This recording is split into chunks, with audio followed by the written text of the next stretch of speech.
Hello, hello, hello, Otakus. Okay. We're going to this screen real quick because I just want to do a quick rundown of what's happening while I put on my gloves for hand cam.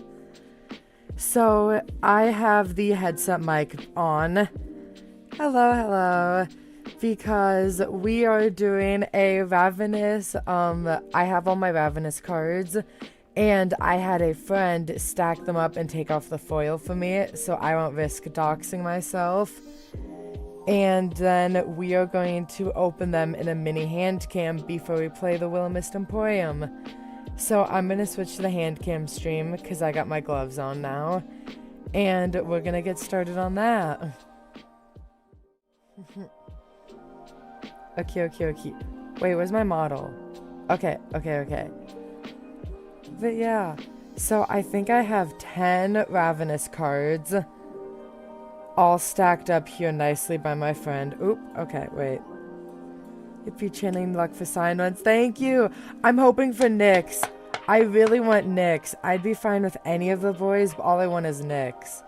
And also, we won't be headset mic the entire stream, I swear. I'll go back to the Blue Yeti after this.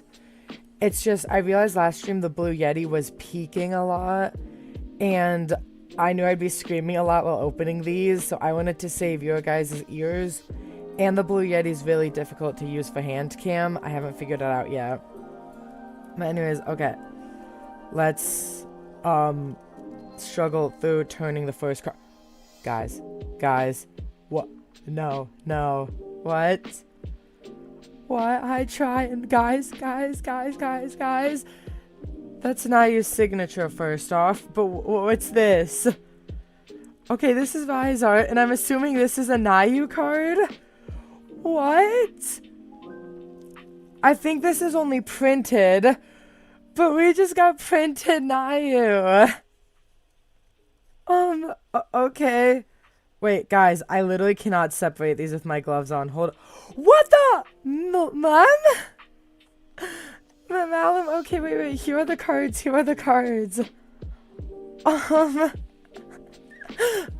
Okay. We just got printed Mlem and Nayu. Streamer luck is crazy. IRL streamer luck. And then I'm gonna keep Vizar flipped. That's how we're gonna do this. And I know, aren't the cards so pretty? Okay, why is that one super reflective? On second thought, we're not lifting that up. Okay. Oh my gosh. Okay, second thought. Who's that? Guys, what is this? That's Malum. That's hand signed by Malum. That's hand signed. Guys, what is this? Guys, can someone tell me what this says? I don't know languages. What is happening? I only got 10 cards, I thought. Guys, what does that say? Is that Korean? I don't know. What does this say? Crap, my camera won't focus. I don't know what that says. How? Yippee. I don't know. This is crazy. Now you have Death Wish.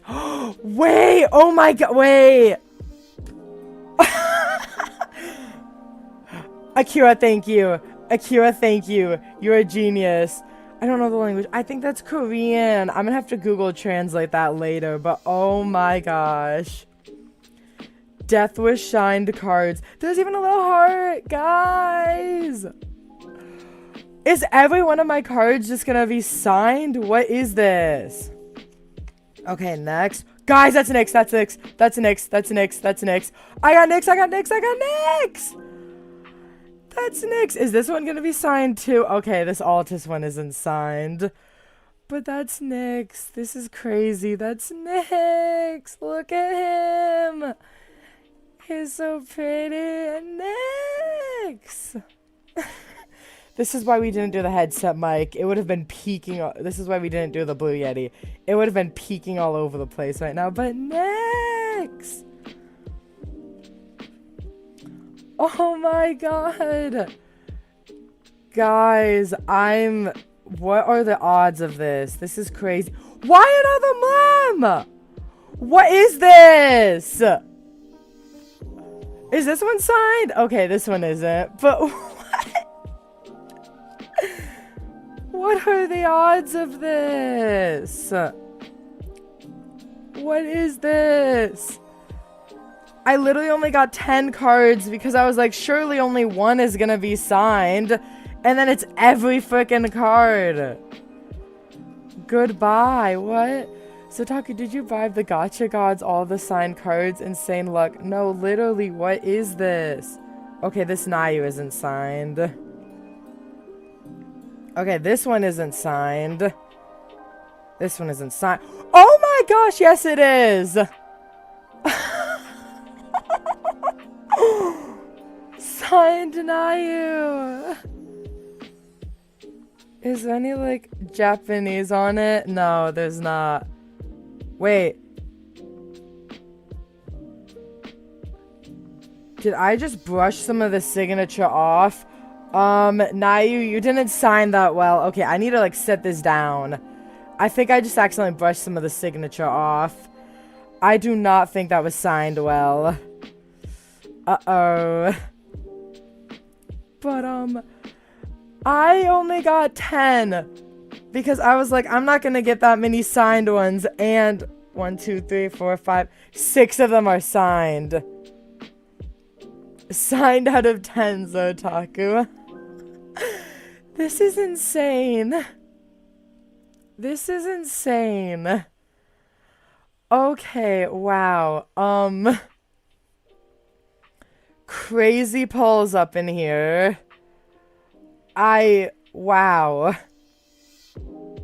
I don't even know what to say. This is...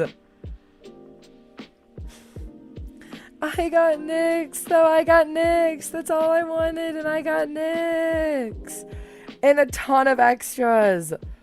Kind of wish I would have gotten a signed Altus or Rizar, so I could have gotten the full collection of signed boys, but this is still crazy. But anyways, I'll switch back to the room slot plus model screen. I hope mine go as well. Also got 10, but there are none here yet. Make a hand fan out of those signed cards. Okay, wait. I'm gonna not include this one because the pen is bad and I don't want anything to happen to it. But let's do these ones. Let's make a little fan out of these ones, okay? Oh my gosh. And then we can include this one because this one's hand signed, but it was a good pen. Okay. It's so cute. Yeah. Okay. Cute little signed card fan. This fanning good luck to Akira and to anybody else who has not pulled yet. I'm fanning good luck to Akira and anyone who hasn't pulled yet. May your luck be as good as mine. Woo! Okay. But anyways, let me stack these bad boys back up. And then Nayuta, I'm gonna keep also so many mums. I know, 3 mums is crazy. I need to put these up for Makari. Thank you, of course. And I need to put some of these up on Makari for some Lem fans. Because I don't need so many duplicates. Okay, this one is being put aside so the signature doesn't rub off. And then let's stack those away. And then I'm gonna switch to the room. And then wait. Gotta give you the guys a signature hand cam buy in hearts. Even though the stream ain't over yet. But I love giving you guys hand cam hearts. And okay. Load model, please load. Okay. And then I'm gonna move back to the Christmas model. I literally switched off the Christmas model so I could do this. And then never did it once. So let's go back to Christmas model. And then I'm gonna unplug the hand cam while I talk to you guys still. And then we're gonna switch mics. And I'm gonna set everything up so we can play Willowmist.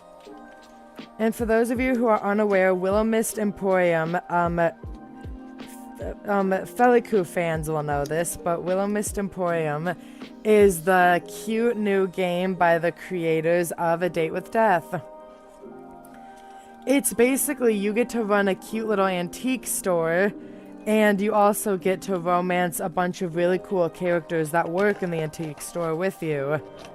I have my eyes on, I think his name is Florin, the really cute vampire florist that works there. So I'm excited for this. But yeah, it's gonna be a lot of fun though. And do not mind me, guys. I'm still trying to take off my gloves and get my, mouse pad back and everything. I've never had to unset up a hand cam to play games on stream before, so this is a little funny. Let's see. Okay. Gotta get the Blue Yeti mic. Even though she's a little crazy, I want the better mic for you guys. Excited to see what you'll do. Me too, honestly, because I've been trying not to spoil any gameplay for the game. For myself. Okay. Blue Yeti's plugged in, so I might go quiet for a second while I get this, plugged in. Oh, where's the mic? Hello? It should be one of the options now. I guess time to go into settings. Hold up, guys. Mic difficulties, my favorite.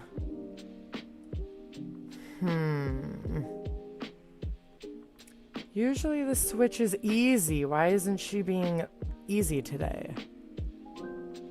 Blue microphones. I fear I'm just gonna have to... Oh boy. Oh, please don't make me close out of my OBS and then back in. Hold up.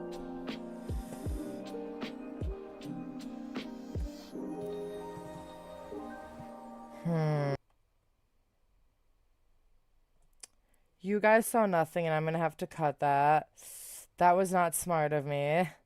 Anyways. Okay. The Yeti is available. So, we're good. Accidentally doxed myself a bit, but it's fine. Let me get the music back. Okay. Can I turn this down a bit? Yeah. Okay, okay, okay. Yes, and what do you mean I saw nothing? Yeah. Well, good news is DVR is off, so we'll be fine. Okay. How is the mic, guys? Yeti mic coming in clutch with that crisp sound. Yeah. And does the mic sound okay, guys? I'm trying to test it out being a little bit closer to me.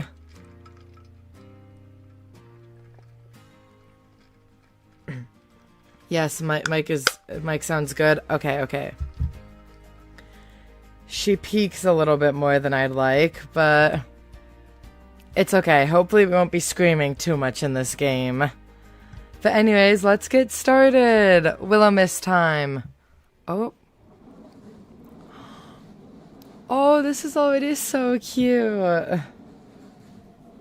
I love this. Game difficulty. Cozy and normal don't feature game overs for being unable to pay your bills, but hard mode does. I think we can just play normal for now. What do you guys think? I think normal. Because obviously not hard mode, but I don't think we need cozy mode, do we? I think normal. Normal? Normal's a good mode. Okay. To my dearest Sprout. Aw, that's cute. That's cute. Sprout hardly seems like a fitting nickname anymore, does it?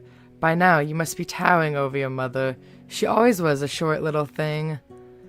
Don't tell her I called her that, okay? I fear it would make our relationship even worse than it was now, if that's even possible. I digress. My dearest Sprout, it has been far too long since I last saw you. Still, I picture in my mind a toddler with a mess of orange hair who insisted on wearing their rain boots on the sunniest of days. You always need rain boots to jump in muddy puddles. Come on now. Who would remove their smock lest they get paint on it? Who would turn their nose up at chocolate but sneak carrots from the fridge when no one was looking? Okay, that's crazy. You always have had your own way of doing things, my dear. That is precisely why I am entrusting you with my greatest treasure, my antique store. That's cute. Well, for the next 3 months, anyhow. After a lifetime of living in the city, a bit of country air ought to do you well. Willowmist is special to me, and I think soon enough it will be special to you. It has its quirks, which I'm sure you'll realize quickly, but it has a way of growing on you. Or perhaps it's the other way around, like a parasite or maybe a fungus. Either way, I suspect you'll fit in just fine. I am only sorry I cannot be there to greet you. Responsibilities pull me away from Willowmist, but you don't have to worry about that. I'm sure you'll hear rumors about where I've gone to satisfy your curiosity. Trust me, whatever they say will be nowhere near as interesting as the truth. Wait, huh? To find the store, take a left from the train station, then a right when you notice the breeze pick up. Then turn around and walk backwards for 7 steps. Close your eyes and turn around again. You'll soon find it again. These are like the worst instructions I've ever read in my entire life. Thanks, Mother. I have an employee there waiting for you. Florin! He's not the easiest to get along with, but I doubt anyone could resist your charm. You're much like your aunt in that respect. Take care of the store, Sprout. Take care of yourself, and for heaven's sake, don't try to sell the vase with the bird on it. It's cursed. I know what I'm gonna do. With all my love and faith in you, Aunt Sylvie. Oh, it's not my mom, it's my aunt. P.S. If you find Florian napping on the job, make sure to tuck him in.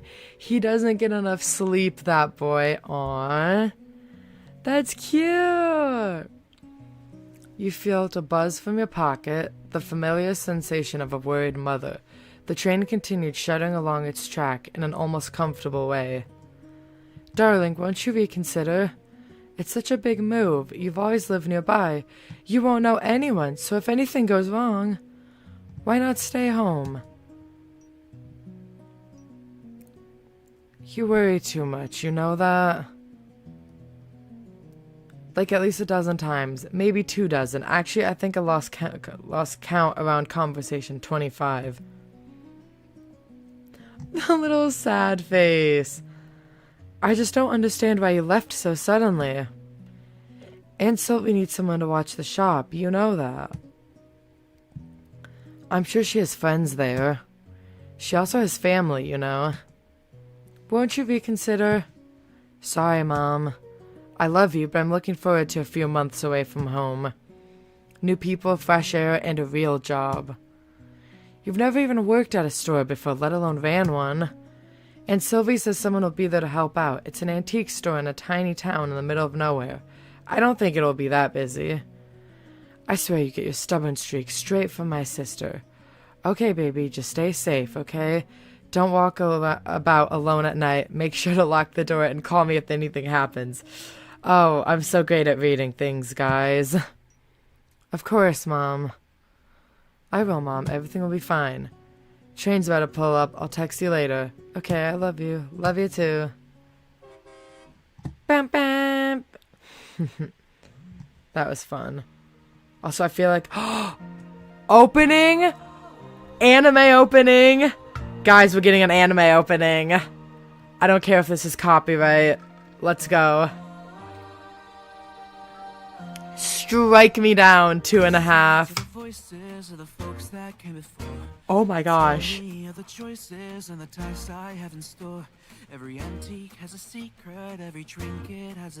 Guys, this is a full anime opening.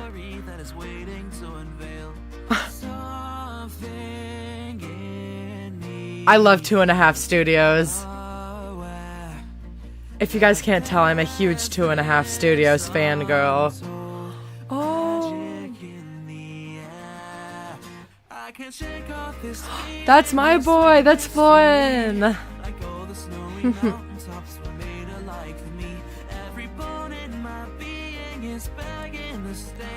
Oh, he's cute. Is that my aunt? She's cute. I love her. Oh, this is a vibe. They're all so pretty. I know, these character designs.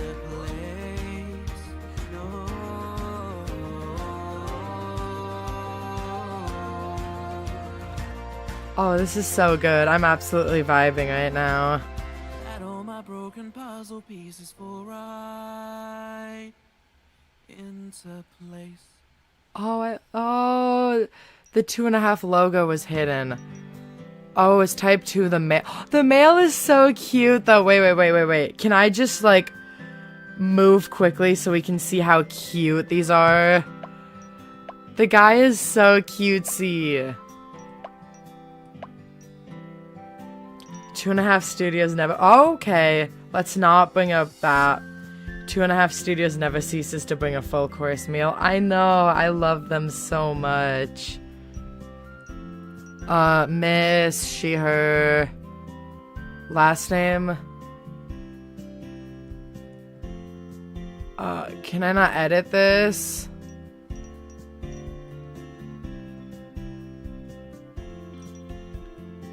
Am I not allowed to change my name? Why can't I change it? Oh. Such fantastic designs, they really give the shopkeeper vibe. I know, I love it. Zotaku Marigold. I kind of like having a last name. I usually struggle to come up with one. Miss Otaku Marigold. That's cute. I like that. All aboard. Do I get to... Oh, I don't get to customize? That's okay. That's cute enough. First name and pronouns is good enough, I suppose. The air was chilly as you stepped out of your train. That's cute. I know, it's so cute. The air was chilly as you stepped out of your train and onto the platform, if you could even call it that. It seemed more like a graveyard than any of the train platforms you'd ever frequented back in the city. No matter the hour, they would be completely packed with people coming and going, rushing for reasons you could never quite understand. For reasons they may never understand either. This platform was completely empty, no one waited to get on, and you were the only person who got off. Where chatter would usually greet you, all that you heard on this quiet platform in the middle of the countryside was the sound of the wind rustling, the trees, and the chirping of crickets hidden amongst the weeds. Chirp back! With more effort than you'd be willing to admit, you attempted to chirp back, but found that the sound was actually harder than you expected. How do you even make a cricket sound? Wait. Chirp, chirp, chirp, chirp, chirp. No, like, how do you do it? How do you do it? More practice would be required. Gathering up your belongings, which you brought only a few of, you quickly found your aunt's letter once again. Left from the station, then right when the wind picks up. I'm not sure what the weather has to do with it. Well, it's supposed to be a pretty small town. I'm sure I'll find it. Oh, this is so cute. This art is beautiful.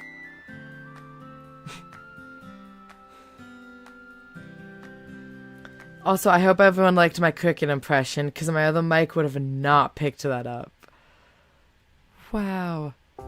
From the way your aunt had described the quaint countryside town of Willowmist, you had expected 2 shacks and a farm, if you were lucky. Instead, upon taking a left when you exited the station, you found yourself in a town center that was significantly more vast than you first imagined. You smiled as you pulled your suitcase up a small flight of stairs, eye searching around the beautiful facades and rural landscape. Music drifted out from somewhere unseen. It seemed almost like the sound of change, of newfound freedom. I'm so pretty. Look at this. It's crazy. A few people passed you as you continued onwards, even though for the most part you had the street to yourself. Even that was strangely foreign to you. Where you grew up, there were always people around, no matter the hour. You took a deep breath into your lungs. The air was cool and fresh, the scent of flowers drifting towards you as the wind picked up changing course. So, right now? You glanced to the right and found a street there that ran away from the town center. What did you write? Turn around and walk backwards for 7 steps, then close my eyes, then turn around again? She could have just sent me the address.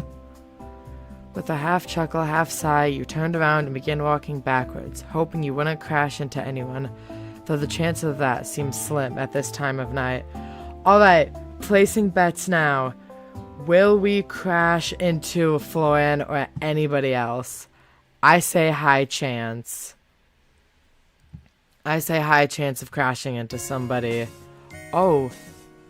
Music changed. She got kind of loud. Yes, we will, I think. 1, 2, 3. Crash into someone countdown. 4, 5, 6, 7. So, oh, we didn't? We didn't? Slowly, you closed your eyes, removing sight from the equation, then spun back around and opened them back up. And sitting before you was a quaint little store with green paneling and a sloped roof and a metal sign hanging above the door. It read, "The Willowmist Emporium of Antiques and Curiosities." There you are, I've been looking for you. You're even prettier than my aunt said. You reached down and searched under the doormat and quickly found the key that your aunt left for you. Its brass surface was marked with blemishes that all seemed to say how well loved the building was. So no bumping into anybody? Kinda sad. Was hoping it was Florian. The key turned in the lock soundlessly as you pushed the door open. Also, I want a reveal of the store. Oh, this is so cute! Tables upon tables of antiques and knickknacks greeted you. A dozen different lampshades and chandeliers hung from the ceiling, lighting up the space. Wow. She sure has put together an interesting collection. Is that a Gale hat? Is collection the right word? It looks a bit too chaotic for that. Potted plants dotted the room, bringing a bit of life to the otherwise still place. Carefully, you put your luggage to the side, cautious of knocking over anything and causing what would be the worst game of dominoes ever. And then you walked through the aisles, if they could be called that, and inspected the store. You never visited Willowmist before, nor seen any photos of it, yet somehow you felt a strange sense of familiarity. It made you feel at ease, despite being far away from your home for the first time in your life. You dropped everything to come here. You quit your casual job. They were hardly giving you hours anyways. I feel that. Only a week ago. You didn't renew your lease, fortunately. The timing worked out well, since it was coming to an end, regardless. Friends back home only found out about your temporary move a few days before your train left. Honestly, though, you weren't that close to anyone. So this is going to be a cute little found family. I'm excited. That seemed to happen as you got older, the natural drifting apart of people who you once clung to like your life depended on it. You needed a change. So here you were in the middle of the countryside town of Willowmist, surrounded by rolling hills and mountain ranges like you'd never seen before. Oh. Hi. You're a cutie. Jesus Christ, who the... Whatever the man was carrying in a box a moment ago was now sprawled out over the floor, dropped in surprise. With mouth agape, he stared at you. This violin is great, by the way. With mouth agape, he stared at you, still gasping for words. Listen, if you wanted to rob the store, you could have done it before I got here. Come on, common courtesy and all that. If I was going to rob a store, it wouldn't be this dump. Hey, my aunt probably put a lot of work into this dump. Wait, forget about that. Why would I be the one robbing the store? I was here first. If anyone was going to be robbing it, it'd be you. I didn't see when you came in. I was in the storeroom. Can you prove it? Oh, this is a great first interaction. Why should I be the one to prove it? You're the one who just waltzed in here. The man sighed the most tired, exasperated sigh you'd ever heard, and the eye bags under his eyes seemed to give away who he was. Alright, you're Florian, aren't you? Unfortunately. What does that mean? Also, okay, wait, can we appreciate this man? He's got layering game. Like, okay, I see you. Unfortunately, and you must be Otaku, the one and only Chaos Gremlin. He is gorgeous. Yeah, he is. Also, he's so loosey-coded and I love him. The last time I checked, yeah. Is this the guy who likes Otaku? Bro, he's the whole reason I downloaded the game. What do we mean? Is he the guy I like? I saw two things. Hot Emo Boy, 2.5 Studios, and I downloaded. I've had my eye on this game for weeks because of him and 2.5 Studios. That's all I needed to download the game. 2.5 Studios, Emo Boy I could romance that looked slightly like Lucy, yep, immediate. I have literally been stalking this game on 2.5 Studios Instagram for weeks, waiting for the demo to come out. Why are you here so late? It was the only train coming into town today. Didn't my aunt tell you I was coming? The same way she tells me anything, vaguely. I didn't even know what you looked like. You nearly gave me a heart attack. Then we're even.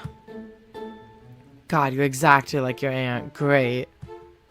I'll take that as a compliment. You shouldn't. What are you doing here so late, by the way? Does my aunt really make you work this much overtime? No. I was just neatening up before you arrived. You just said you didn't know when I was getting here. What can I say? I just have an amazing work ethic or something. You're suspicious, what? You're suspicious as hell, but I respect it. There we go, okay. Still, you should get some sleep. You look tired. Did she at least tell you about the living accommodations? Nope, she doesn't really give details, as I'm quickly becoming aware of. No crap. She really just left all this crap to me. I ought to quit. That'd teach her. But what would I do without you? We don't know each other, and we're not friends. You'd be fine. Then how about we be friends? I'm good. You can sleep upstairs, but it's a mess. Sylvie isn't known for her neatness. A mess is fine. I'm sure I'll fit right in. Whatever, get some sleep or don't. I'll be working for a bit longer. Do you need some help? From someone who looks like they don't know which side of a mop to hold? Nah. Hey! It's the side with the sponge, right? That's crazy. I'm kidding. It's a joke. I know how to use a mop. You've probably been traveling all day. Just sleep. You almost sound like you care. I don't. I guess Sylvie didn't tell you anything about actually running the store either. Nope, she said you'd teach me. Like I'm some expert, I just wash the floors. Fine, I'll try to help tomorrow afternoon. Not in the morning? I don't do mornings. Okay. Honestly, me either. That's valid. He wanted you to rest. How nice of him. I know, he's a sweetie. Gathering up your luggage, you stared up the staircase. Get some sleep soon, alright? Yeah, sure. With another glance in your direction, Florian collected his drop box, then went back into the storage room. One step at a time, you dragged your suitcase up the stairs and into your new home for the next 3 months. Your aunt's upstairs apartment felt almost like a continuation of downstairs, like a quilt stitched together with mismatched memories. Why was that so difficult for me to read?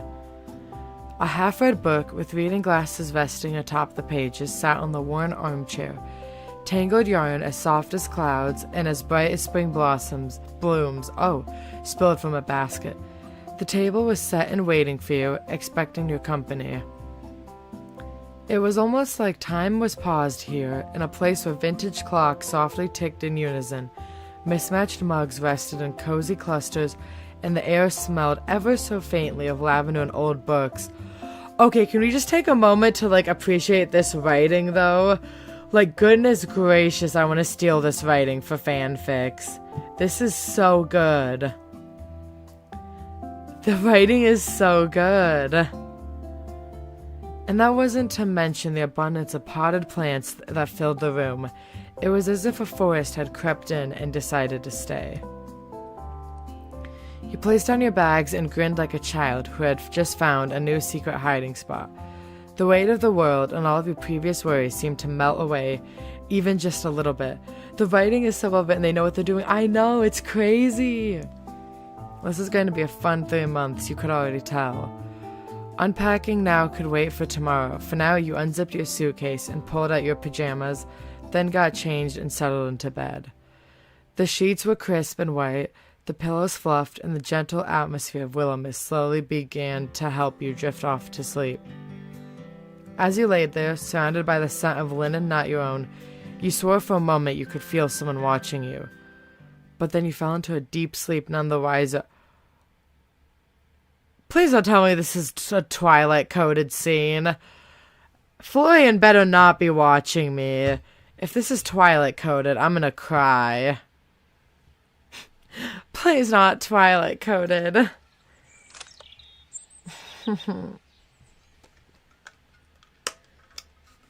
If anyone knows what I'm referencing, I'm so sorry for you, by the way. When your eyes flooded open the next morning, a small amount of panic settled into your stomach. This wasn't your apartment. Oh, my pajamas are so cute. Right, Willowmist, Aunt's place, not back home anymore. That'll probably take a bit of getting used to.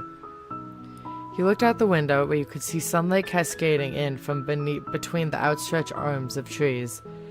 It still looked to be early, which was good. You wanted a chance to look around the store before Florian got back. Maybe you'd even be able to impress him. That seemed like a big maybe. You weren't sure, but he seemed like the difficult to impress type of guy. Well, you did like a challenge. We found that out yesterday with Ronan. You quickly dressed, then raided the kitchen for breakfast, which you found half-stocked with food. Your aunt left some fresh vegetables and fruits and a few microwavable meals. They'd have to do for now. You'd find the grocery store another day, hopefully. With a pear half-eaten in your hands, you made your way back downstairs. Please tell me I got dressed first, though. Please tell me. The store had a different vibe during the day. It seemed almost whimsical, like a collection of some peculiar witch who decided a hoard of lampshades was better than herbs. You once again walked between the tables, noting that despite the clutter, everything was dust-free. Florian wasn't lying about cleaning, at the very least. Okay, so Florian does his job well. Good to know. Walking up to the counter, you noticed a distinct lack of technology. There was no computer or electronic cash register there, only an old till that seemed to be an antique itself. All of the accounts looked to be handwritten in a journal that sat upright in a bookstand next to it. Either your aunt had a fantastic accountant or was committing tax fraud, or maybe both. Still, the lack of anything electronic didn't surprise you. Since you were a child, she always wrote you letters rather than email or text. She was a little old school, but that didn't bother you. If anything, receiving a handwritten letter was exciting to you. You didn't know anyone else growing up who got letters, except for people getting bills, but no one liked those letters. You understood that greatly now. Standing behind the counter and looking out towards the shop, you felt an overwhelming sense of purpose. This was your aunt's treasure, and she was leaving it to you. I'm sorry, guys. I was trailing off because the lights in my room just flickered and turned off. I am literally in the dark right now. Let me mute real quick and try and get these back.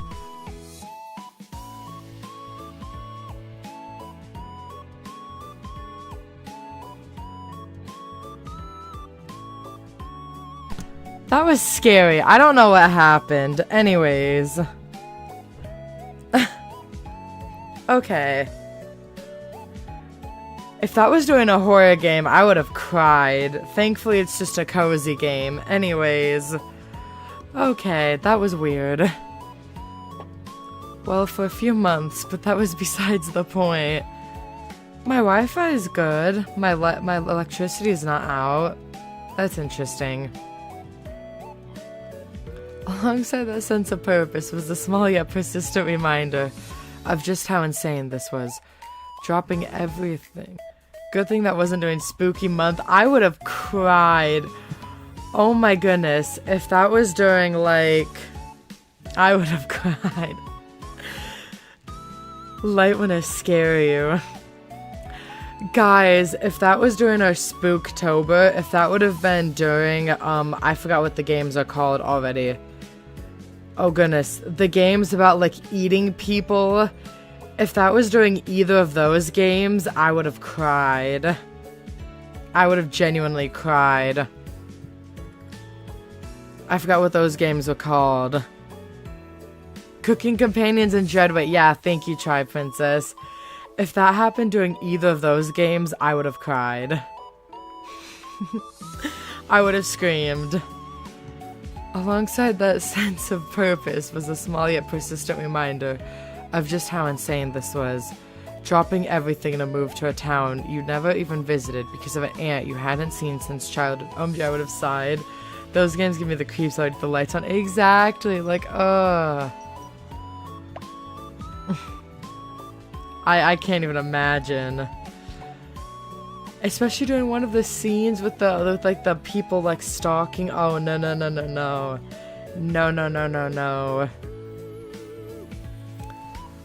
I almost cried when I got dragged down in the basement. I wanna be here, I get scared of everything. Imagine the lights flickering that one time I screamed bloody murder because I got dragged in the basement. Then I got the movement. Yeah, oh.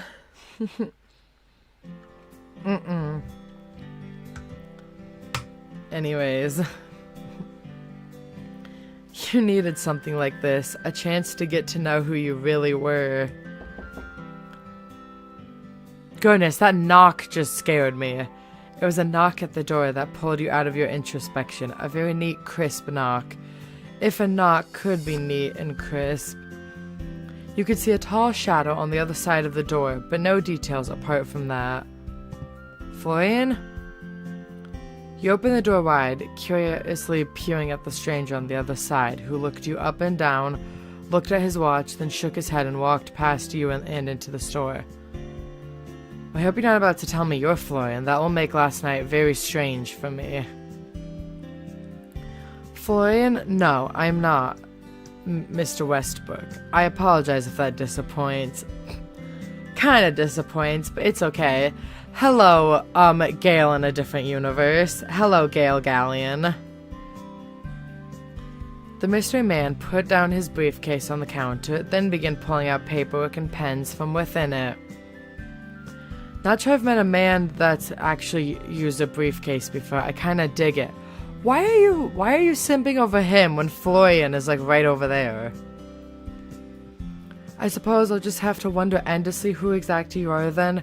I do appreciate a mystery as much as the next person, but... Right, I would be unlike Miss Marigold to leave you without any kind of instruction. He quickly pulled a business card out of his pocket. Emmett Finch, independent accountant at Finch Advisory. Oh no, you know someone's important when their name is a part of the business. Maybe we ought to rebrand the store to the Otaku Emporium. No, Willowmist sounds cuter. Absolutely not. Emmett, and you must be Otaku, I'll admit. I have heard very little of you, so we're starting out on equal footing. In short, I am your aunt's financial partner, her accountant, and now, by extension, yours for the time being. We have a lot to discuss regarding accounts, cash flow, and taxes. Such exciting topics for a Tuesday morning. He watched as he pushed up his glasses, then nodded. Any time is a perfect time to talk numbers. I appreciate working with someone like-minded in that regard. What experience do you have running a business? I had a lemonade stand once. Oh, plenty. There's one summer I had a lemonade stand outside my house, though I don't remember paying any taxes on that. Don't tell, alright? Any actual experience? His face! He's so done with me. Like, with a proper business? Yes. No. Understood. It seems my role will be a little more hands-on than in previous months. I will bill Miss Marigold for the extra time we need to get you up to speed. That sounds expensive. All the good things in life are. Quietly, you watch him shuffle through his paperwork before pulling out one specific sheet of paper. I'll be frank with you, Miss Marigold's accounts are dire. Despite my protest, she makes little effort to remedy that fact. Sometimes I wonder whether she truly desires to own a business or not. Love the MC, she's refreshing. I know. To have studio MCs are always really funny. Perhaps with you around, we'll see some change. Perhaps we won't. Time will tell. Wow, thanks for the overwhelming support. With you on my side, I know I'm gonna knock it out of the park. I am supporting you. If I wasn't, I wouldn't be here. I'm just not in the habit of giving false promises. At the very least, we will aim for Miss Marigold to not return to bankruptcy. Sounds like a plan to me. I stopped by to have you sign a few forms. Though only temporary, I like to keep my affairs in order. Sign here, please. One by one, you signed each and every form Emmett handed to you, and boy, there were a lot of forms. Great, my hand's starting to ache. Stay strong, Otaku, you can do this. I wonder what this guy's deal is. Anyway, he must be a local, right? Maybe this would be a good chance to try to make a friend. While you're here, can I ask for you a few questions? Be my guest. I have a little extra time before my next appointment. How long have you worked with my aunt? It's been a year now. Only a year? Okay. How has it been? Satisfactory. Miss Marigold has had her accounts sorted and I have been paid, so I believe that counts as a success. Okay. And how has she been to work with? Why do you ask? I haven't seen my aunt since I was a child. I was just wondering what she was like. She's fine enough to work with. Very memorable. The aunt's crazy like we are. Is there anything fun to do around town when you're not working? Apart from doing taxes, that is. The little tongue out. She's so cute. That depends on what you find fun. If you mean theme parks and musicals, then you're out of luck. If you enjoy hiking, dining, or live music, then there's plenty of that. Okay, that sounds cutesy. I can get down with dining and live music. Maybe small hikes. Maybe small hikes. Nature can be pretty. Little walks are fun. I'm down to try new things. I wish you all the luck trying them on your own time. Are you a local? Yes, my practice is located to here. You'll find my address on the card I gave you. Oh, I already forgot he gave me a business card. Have you always lived here, or have I happened upon another wayward wanderer like myself? I formed my practice here, yes. I mean you personally, not your practice. I don't see that it makes any difference. Okay. Oh, that music switch kind of scared me. Emmett looked down at his watch before setting his eyes on the door. I'll stop by in a few days to go over paying your bills and keeping the lights on. Until then, keep your accounting in the journal at the counter, and I will assess it when I return. I'll try my best. Apologies if they're not quite up to standard, but I'll have Florian here to help me. Hopefully. Actually, are there any good breakfast places around here? My aunt left a few things, but I'd kill for a nice breakfast while I'm waiting. There's quite a few decent establishments. Well, are you hungry? No, I don't want to eat with Emmett. I want to eat with Florian. Oh, but Florian can't do mornings. Dang it. We could grab a bite and have a mini tour of the town if you're up for it. You killed it, Otaku. There's no way he can turn you down now. Emmett adjusted his glasses again, his expression impassive. Unfortunately, I'll have to pass. I'm paid for doing accounting, not for eating breakfast and tours. Okay. Have a good day, Miss Marigold. Just like that, he gathered his briefcase and walked out the front door. The chiming bells, the only reminder he was there in the first place. So cold. Why am I sad? I have Florian. It's okay. Aren't people from the countryside meant to be super welcoming? Meeting Florian then Emmett seems a little harsh. I need to meet one of the girlies. The girlies will be cute. You spun back around to the doorway off after hearing the bells, but no one was there. Strange. When you shrug, you find yourself turning back towards the store. It would be a few hours until Florian turned up, so you decided you might as well familiarize yourself with the items around the store while you waited. What am I doing now?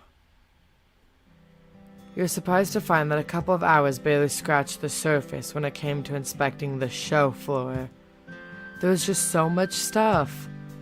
And forget the amount of stuff, absolutely nothing had a price on it. Even digging through the paperwork at the counter, you couldn't find any notes about inventory or pricing. You were massaging your temples in stress when you heard the door chimes ringing again. Oh my gosh. Hello, Florian. Can you always wear the bucket hat? You look adorable. Hi. Wow, he really doesn't want to get sunburnt. Look at him. He's so fine. Hello?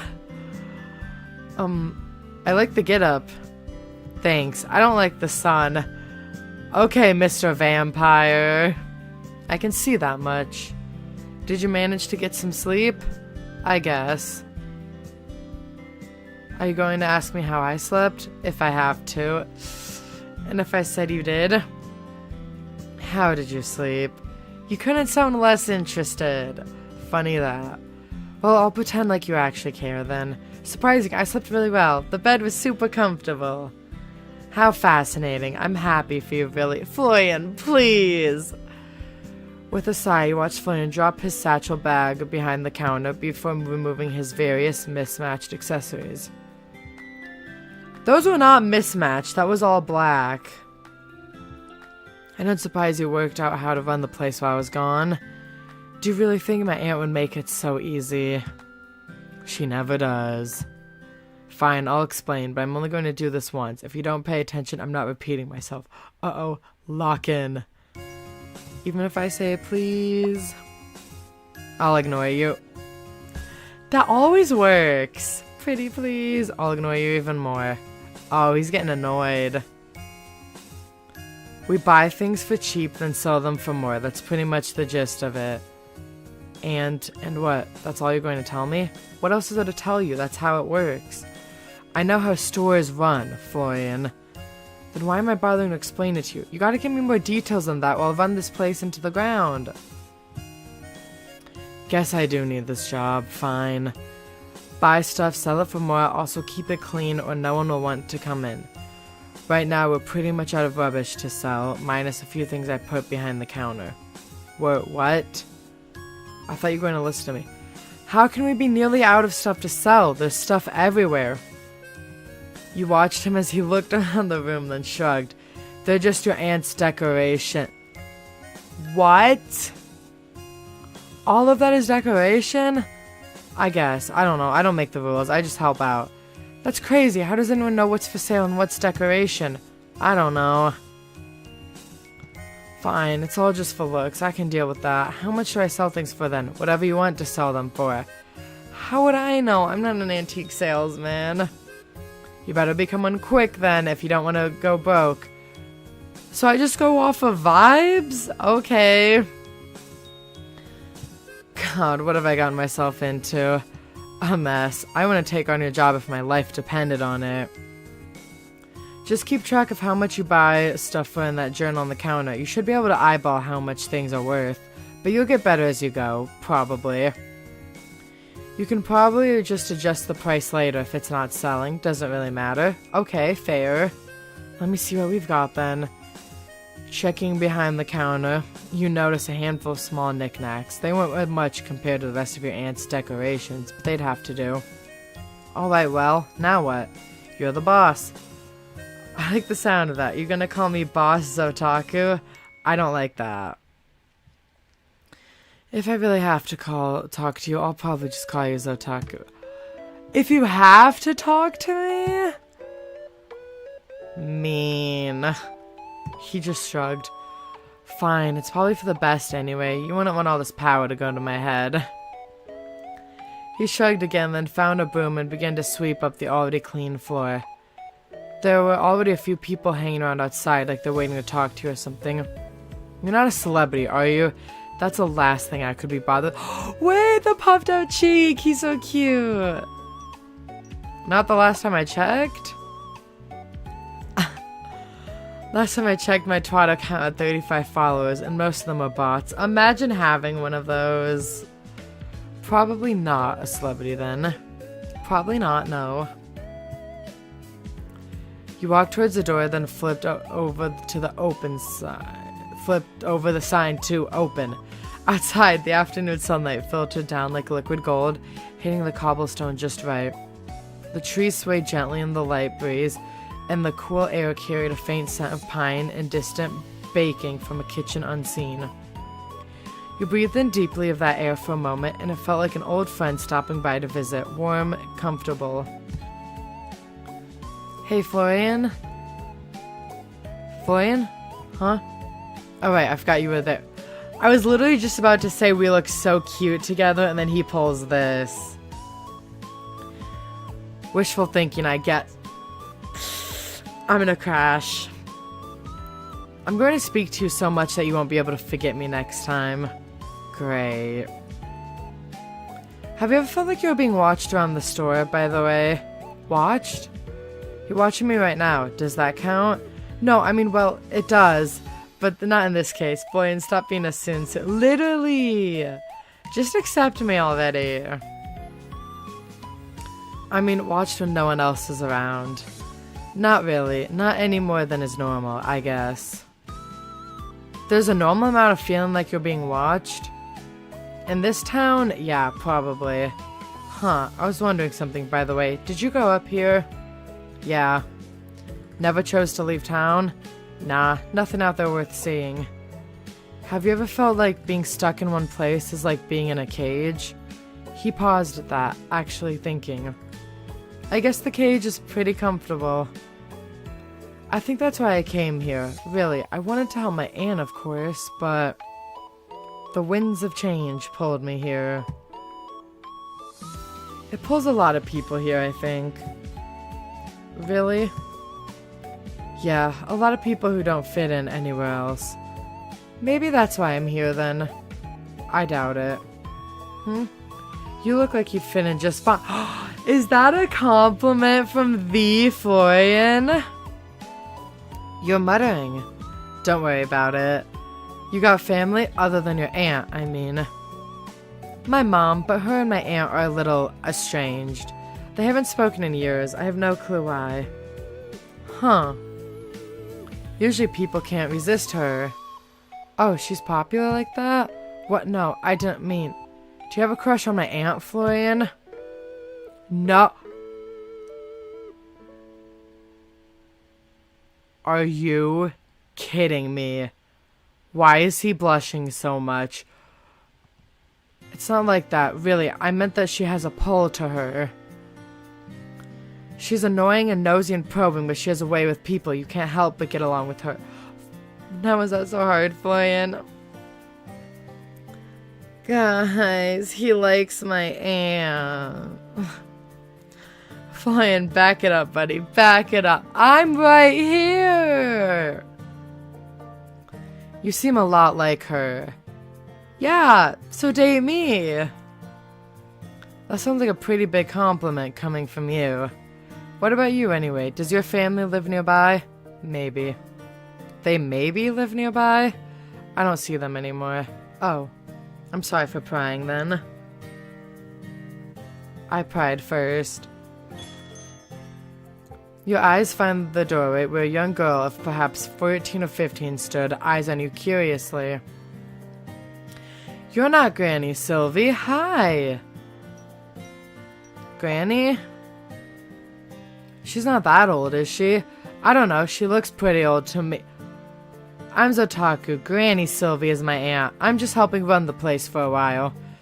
The girl studied you, crossing the room with a strange lealiness to her movements. Standing before you like that, she leaned in close. Hi, I'm Vienna. Sometimes people call me Vivi. You look very interesting, you know.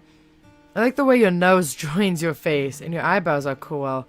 Thanks? Thanks, I like your eyes. Do you have heterochromia, or are they contacts? They've always been this way, ever since they were. Oh, cute! Hey, you sell things, right? Pretty cool things. It's my mom's birthday tomorrow. She likes pretty and cool things, since she's pretty and cool. Can I buy something for her here? Why don't you have a look around and see if anything catches your eye? You have eye catchers here? I'll be careful then. Oh, Vivi, you're so cute. Just like that, she left you standing there, bewildered, while Florian had made his way away from the commotion. When his eyes met yours, he gave you a thumbs up and mouthed, nice nose. Is that a compliment from the Florian again? Your hand went up to your nose. Really, it was a nice nose. Oh yes, can we appreciate my model's almost non-existent nose? At least I have one. Lots of models don't have noses. You walked behind the counter, then settled on the stool there while Vienna looked around the store. She examined things very curiously. Her fingers often just hovered over the surface of objects without touching them, as if she was somehow feeling their energy. When she did pick something up, she would turn it around and around in her hands, tilting her head this way and that to see every angle. Her mismatched eyes narrowed like she was looking at a difficult puzzle when she was really examining a teapot. She held it up to the sunlight, despite the fact it was opaque, like it would reveal something hidden that no one else had ever noticed. Then she put it back down, not exactly where it had been, but close enough that you didn't feel the need to correct her. The strangeness of it all somehow brought a smile to her face. Somehow, after a morning with Emmett and Florian, she was something fresh. Found anything? I can give you some suggestions too, if you tell me a little about your mom. She's really good at finding things, not just keys or socks, but things you didn't know you lost, like hope or patience. Yeah, she's good at finding those. Oh, she laughs at colors too. Bright colors, happy ones. My eyes keep going to these sunflowers. They remind me of a date with death. And her hands are always warm. That's interesting. I think maybe this. Oh. Cool. I think she'll like this. She likes shells. They're so quiet. I bet it knows how to listen too.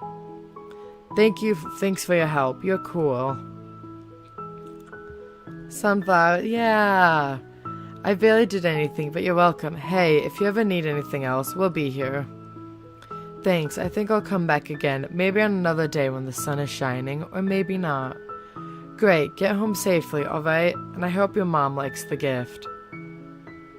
Vienna waves towards you, then heads out the door with her purchase in her arms. Congrats on your first sale and all that.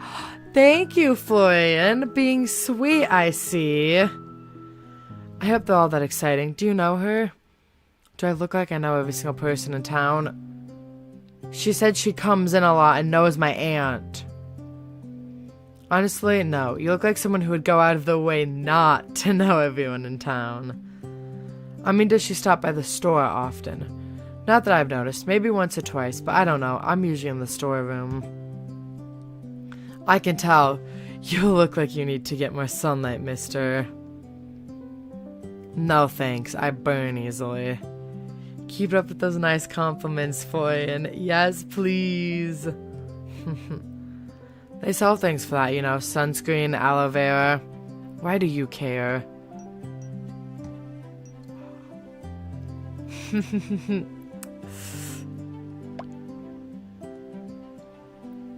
What?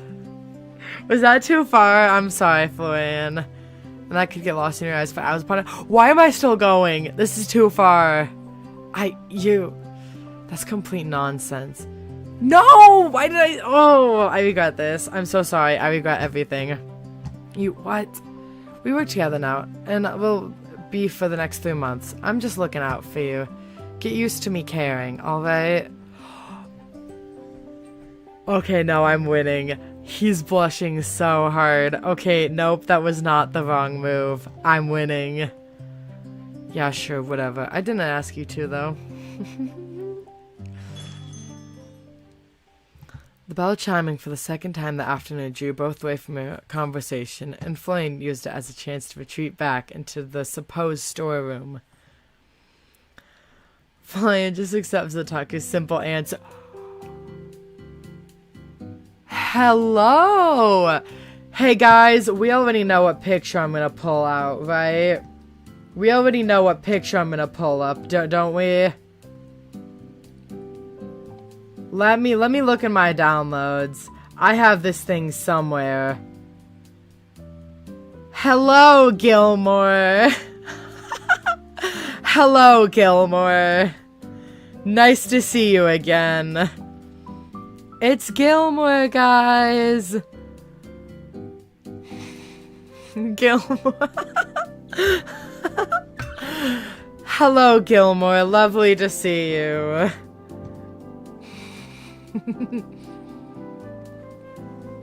I forgot to delete this, guys, so I still have this in my downloads. Might as well pull this out. Might as well pull it back up for the memes. Beautiful Sylvie, apple in my eye, belle in my heart, would you do me the greatest honor of... Ooh, that's rough, buddy. I'm actually her... niece, nephew, crap, I forgot the word. One of those two. One of those two. I forgot which word it is. And I like Florian. The man before you wore his long, wild hair back in a loose ponytail, and his shirt perhaps one button too far undone, depending on who you asked. He was down on one knee, as if about to serenade you with the world's most beautiful poetry. Honestly, that's so Gilmore-coded. Or ask you to marry him. You're not Sylvie, I see, though I can sense her genes a mile away. You must be Zotaku. You watched him spring to his feet.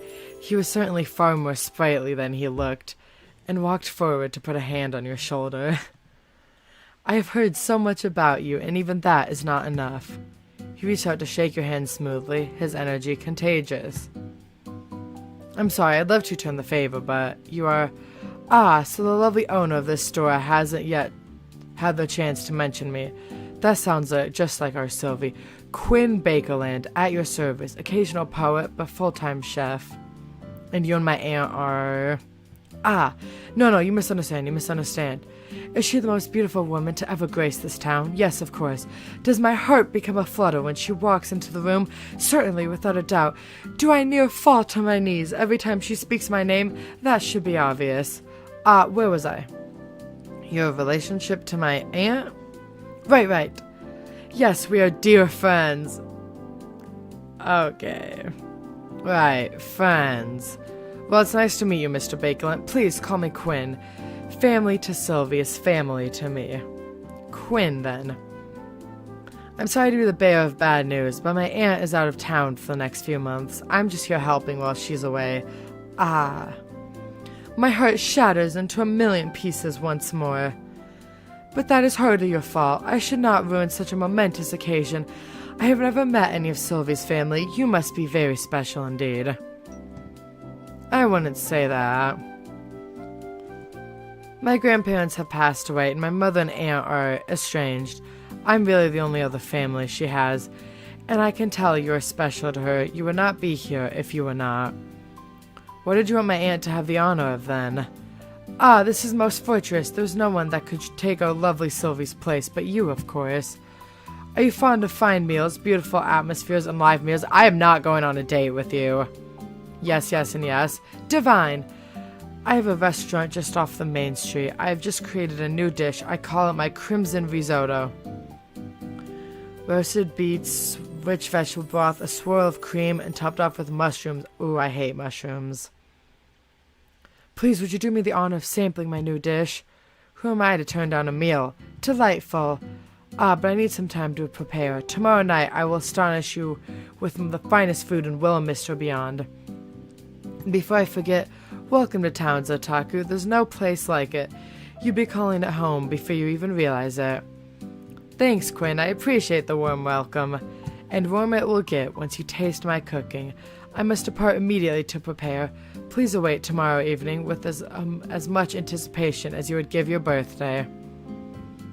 With the heartiest laugh you've ever heard, Quinn left the store with a grin that nearly went from ear to ear. He's sweet, though. We won't go on a date with you, Quinn, but you can cook us a meal while on a date with Florian.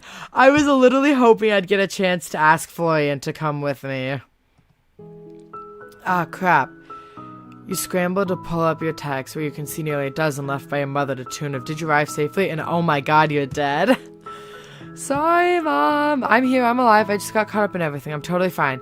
So, Otaku, dear Lord above, you nearly gave me a heart attack. This is so my mom coded.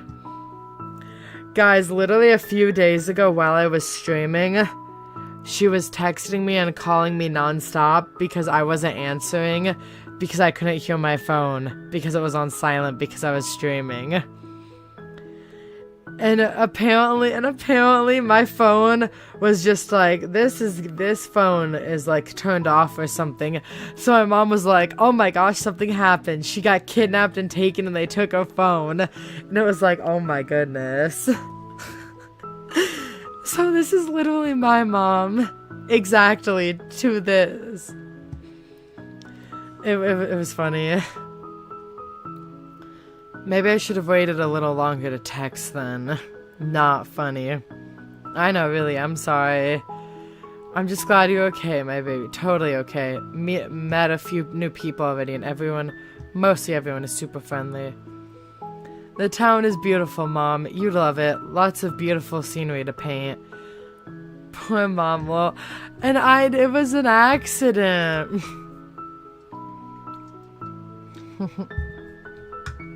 Oh, goodness. The town is beautiful, Mom. You'd love it.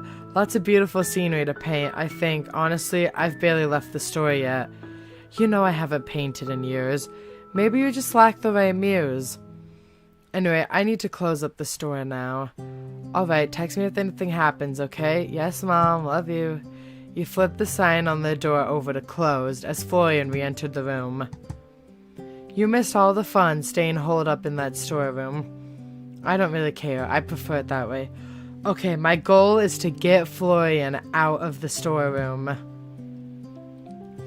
So antisocial. Well, I guess I can understand in a way. Well, you do you. I'm gonna go upstairs and start unpacking. You don't have to stick around all night, you know? It's fine. I start late, then I stay late. Why not just start earlier then? I just prefer it this way. It's quieter. Well, alright. I don't mind, really. Get home safely, okay? Sure, maybe. What do you mean, maybe? No, get home safe. That's not a maybe. Leaving Florian to his work, you head back upstairs. Piece by piece, you unpack your belongings slowly.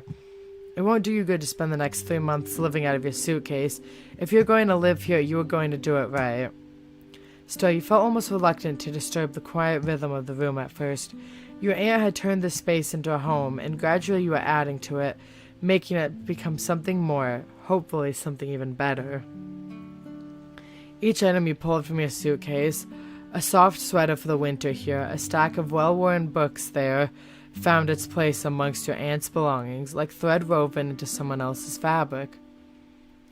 A framed photograph of your aunt, much younger, and standing in front of the store, sat nestled beside a ceramic teacup, its handle chipped but cherished. You place your own picture frame carefully next to it, unsure if it would fit. It somehow felt right, like a new memory slipping into an old album. You pulled out more of your treasures, a glass vial of sea glass you'd collected with your mom, a well-worn notebook that smelled faintly of ink, and your laptop, which you placed on the desk. Oh, it's nighttime now. This is cute. As you slid your clothes into the chest of drawers, you noticed that the sun had long since settled over the horizon. Packing had seemed so quick. Unpacking was another beast entirely. You found your way over to the window, hands full with a pair of tall pink glasses you'd been given all the way back on your 18th birthday, then lingered there, feeling the cool night breeze wash over your skin. The soft glow of the full moon was already casting its silvery light through your room, and in the distance you could see the mountains that loomed like gentle giants, their peaks softened by a veil of veil summer that curled around them in dreamlike patterns. Here and there you could see faint trails of smoke rising from chimneys, fading lazily into the sky, but mostly everything outside was still. You turned away from the window, suddenly feeling that familiar feeling of being watched again. In the corner of your room, you saw it. Something, a person, perhaps floating a foot off the ground, head tilted to the side as if it were too heavy to carry, staring at you with wide eyes. What in the ever-loving hell is... Your time is near. You can't hide from me any longer. What the...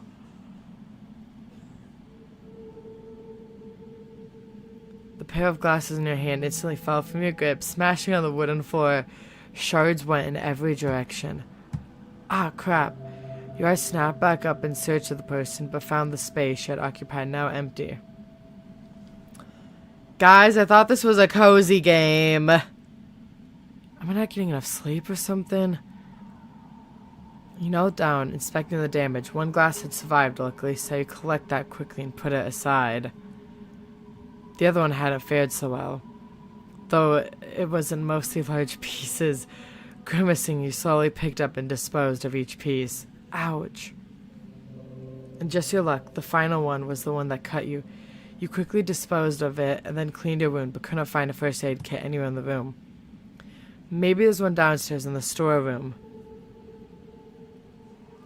Florian, are you still here? I could kind of use your help if you are.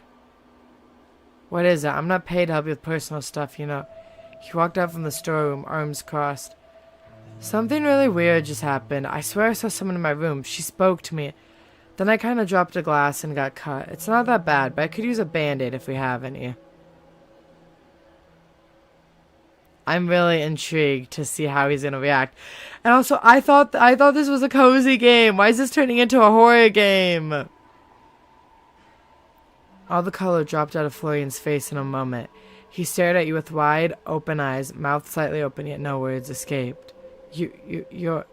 It's not that bad, is it? He almost looked like he was going to be sick as he charged out the front door, leaving you staring out towards him in disbelief. Can you bandage our cut, Florian? Wait, Florian! A tiny drop of blood dripped to the ground. I guess I'll find it myself. It didn't take you long to find the first aid kit. Your aunt had decided to forego the usual plastic box with a cross on it, and instead... Hey. She decided to forego a box with a cross on it. Oh, stop with the spooky noises! Because crosses, vampires, Florian, that's a nice detail. Or maybe I'm overthinking, I don't know. They heard us talk about scary games earlier and wanted to scare us. That has to be it, I guess. And instead I picked out an old wooden chest. It was a little scuffed and weathered with brass hinges that creaked when you opened it, but it was fully stocked. We found bandages in all sizes, neatly rolled gauze, and adhesive strips in patterns ranging from plain beige to princesses and knights.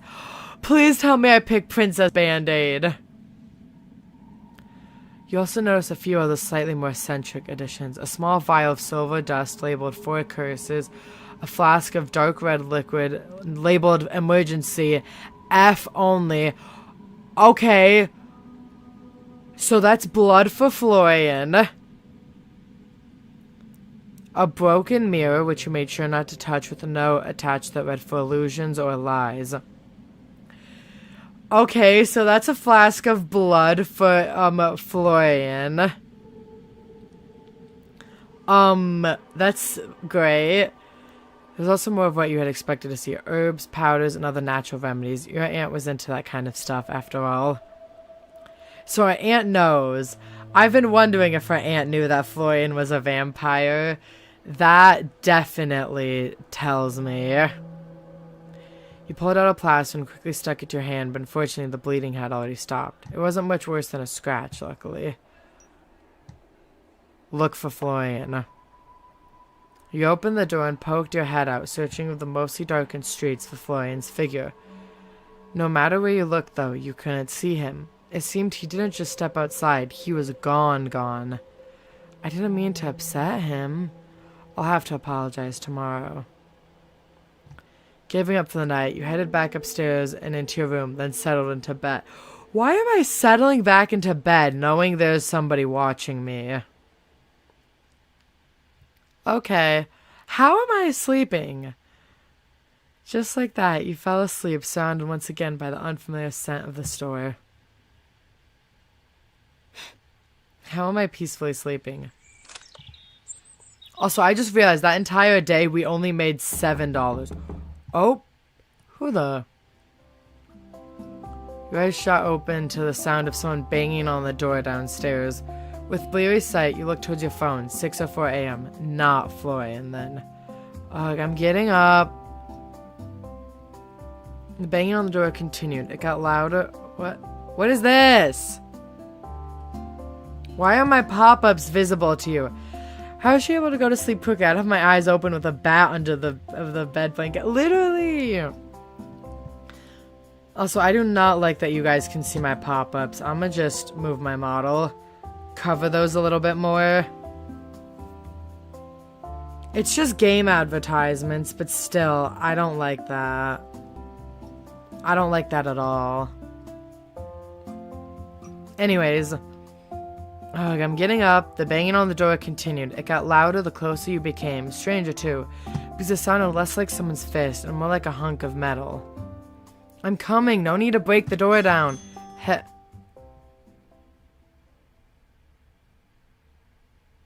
What? My lady, I humbly kneel before you as both protector and servant. From this day forth, my life is yours to command.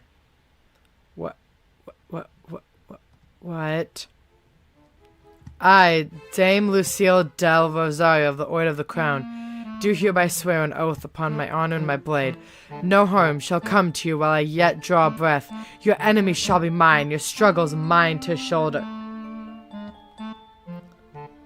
What is this? What the hell? The mysterious knight lifted her head, looking directly towards you. You thought. It was hard to tell with the whole helmet thing going on. Even if, it is 6 a.m. It is too early. It is 6 a.m. in the game. It is too early for this nonsense. Even if it shall cost me my life, I shall stand by your side. I ask for nothing in return but the chance to serve a worthy cause. By my oath, I shall be your steadfast shield and your loyal sword. I think we need to head back to bed. Yeah. At 6 in the morning? Honor and stuff is great, but at 6 in the morning? Honor and servitude know no time limit, my lady. The suit of armor rises, straightening out to stand taller than you. I think I might still be a bit confused. I understand. Trust does not come easily. Please rest easy, my lady, for I shall prove myself worthy of your trust. Okay, hold on a second. First of all, please just call me Otaku. I'm afraid I cannot, my lady, for that would be improper. please? If you wish it, then I will make it so, Zotaku. Thank God. Keep calling me my lady, it's going to... This character's as bisexual as I am. Okay, good. Now what's with the whole get-up? Get-up? The armor? My deepest apologies. It was not my intent to arrive here underdressed. I beg your forgiveness. What do you mean underdressed? You're in a full suit of armor. This set is hardly more than ceremonial. Lady Sylvie gifted it to me as a gesture of goodwill, and I wear it with pride. Alas, it is ill-suited for the trials of battle. Fine display, to be sure, yet lacking the weight and reinforcement required of true combat gear. Lady Sylvie deemed my true armor too imposing for daily wear. Intimidating, I believe she said. What is this? Rest assured, should the need for battle arise, I shall be ready. The armor gifted by Lady Sylvie may shine with splendor, but my true steel lies close at hand, prepared to serve. Lady, why don't we sit down and have some tea to talk it out? Ah, tea will be tomorrow. Oh, wait, my model's floating. The tea will be tomorrow, guys. Don't worry. You know my aunt? One moment. Oh. Oh, she's pretty. Oh, she pretty. Her eyes met yours, clear and steady. Yes, tier list tomorrow. Holy crap, where did all that hair come from? I feel like there's so much to unpack here. Please forgive the dramatic displays, Otaku. Helmets do little to flatter, but duty requires practicality, even at the cost of appearance.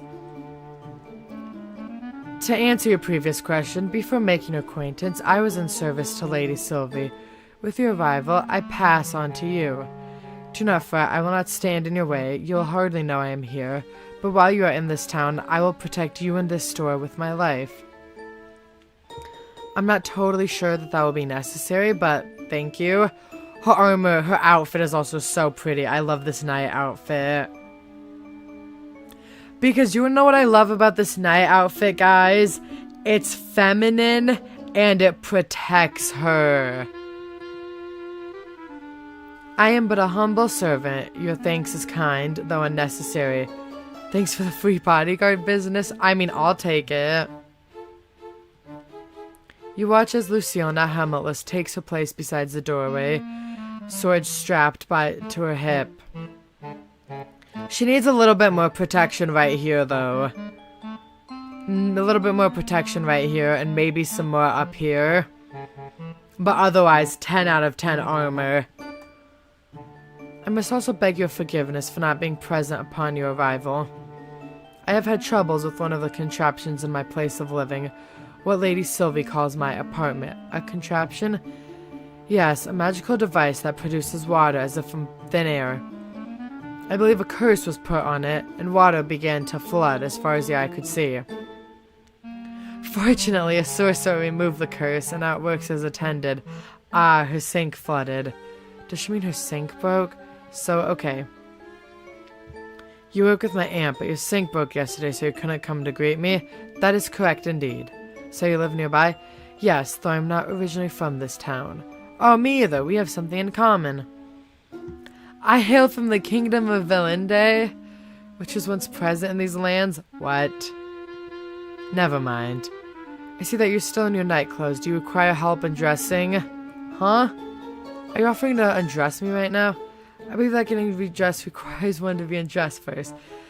Yet, no need not to question my intentions. They are entirely pure. I only wish to serve. It's too early for this.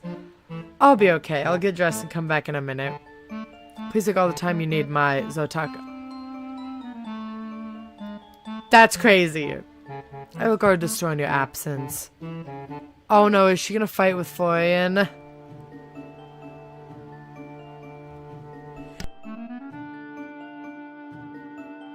Ah.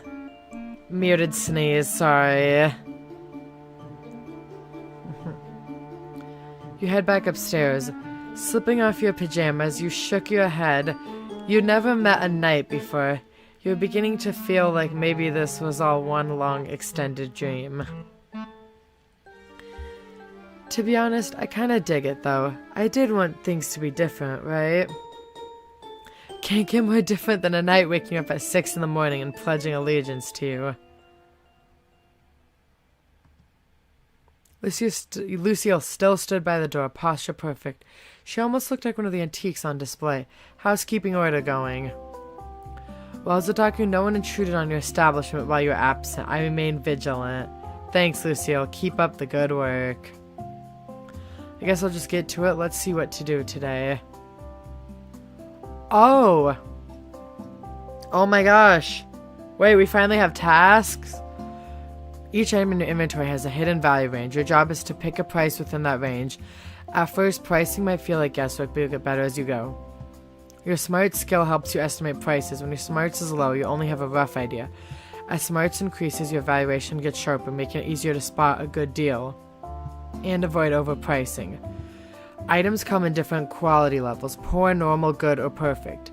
Higher quality items fetch higher prices. Okay. Set/adjust prices before each shift. See how customers respond to your prices. Learn from the results and adjust prices for next time. Okie dokie.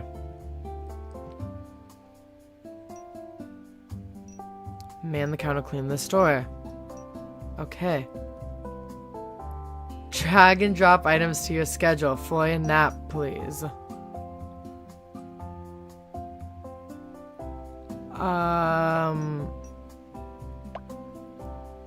Wait, what? Wait, crap. Guys, I don't know what time we do what.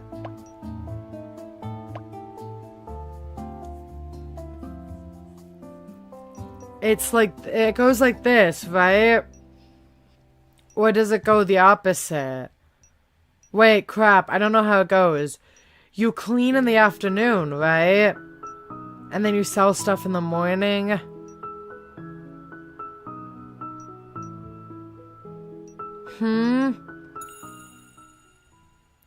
Crap. Sorting out the various paper and boy, there are a lot of papers and knickknacks. Your aunt was nearly on the level of a hoarder. She had receipts stored away from 2 decades ago, brochures from long-closed restaurants, and enough loose screws to build a small airplane. How can you even amass this much stuff? You pulled out a stack of magazines and began to categorize them before your eyes caught on a small, unlabeled white envelope. You moved it carefully, noting how pristine it looked. It's not addressed to anyone. I guess it's fair game. What is it? To my dear Quinn. Wait.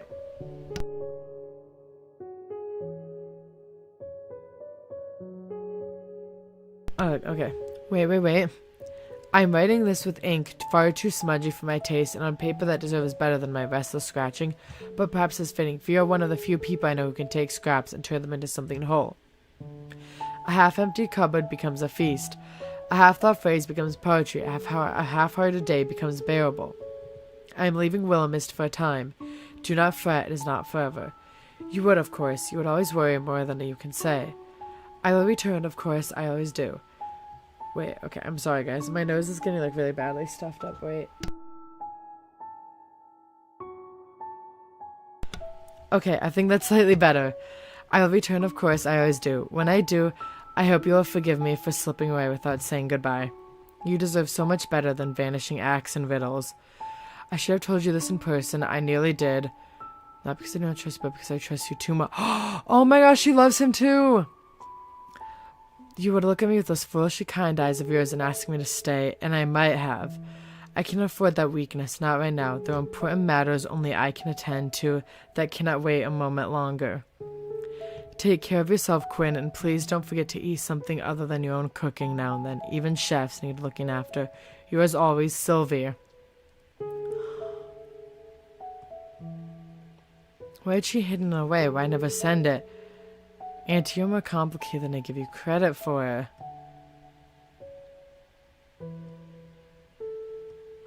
Am I delivering it for her? Oh my gosh, wait, his restaurant's so cute. I love this.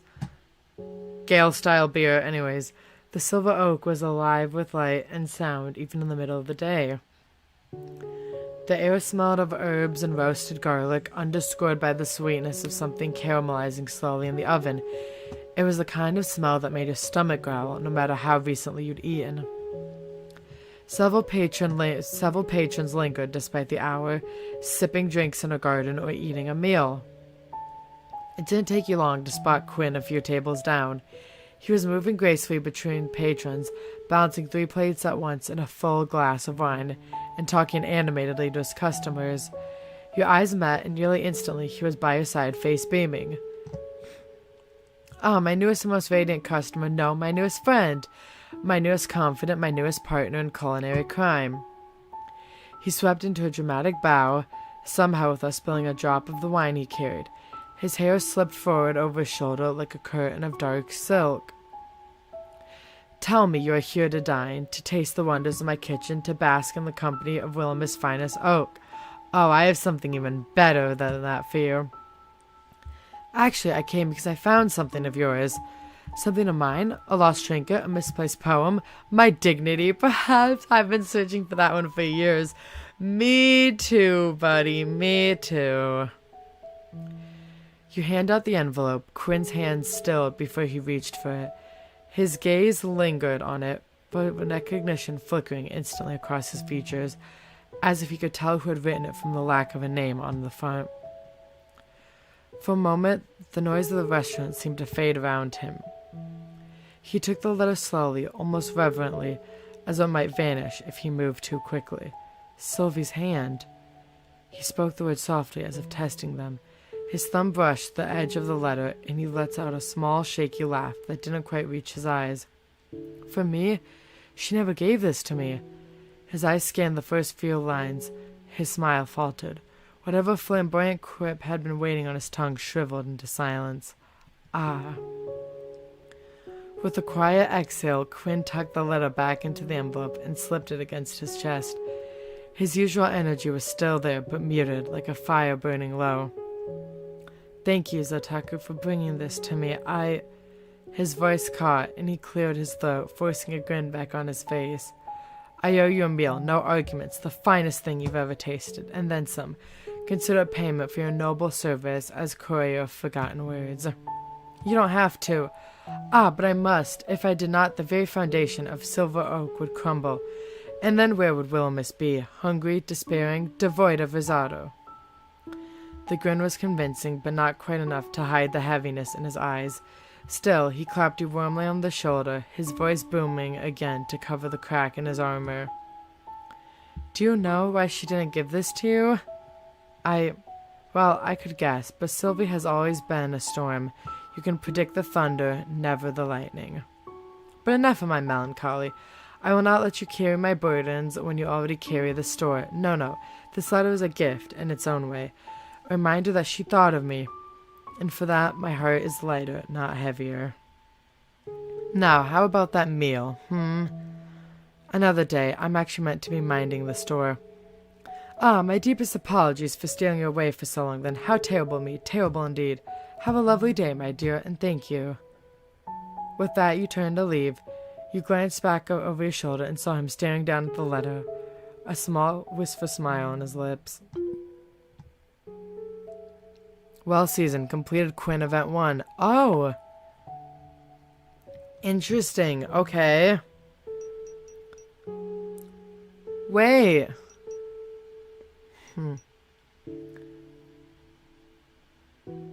Probably not haunted.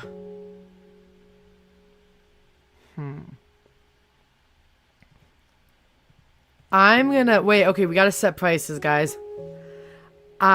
Cute plushies. I know. Can I buy this rabbit plush myself? I want to buy this thing myself. Okay. We are gonna set this thing to 15. Okay, yeah. Wait.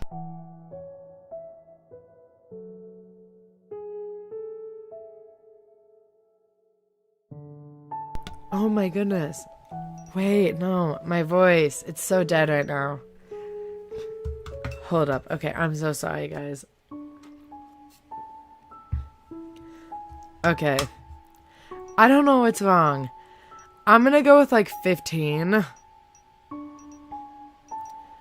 3 to 43. Oh my goodness, this range is horrendous. Oh, it's a play. Okay, wait. Let's go with like $20. Oh. Oh no. I forgot I have numbers key binded. Oh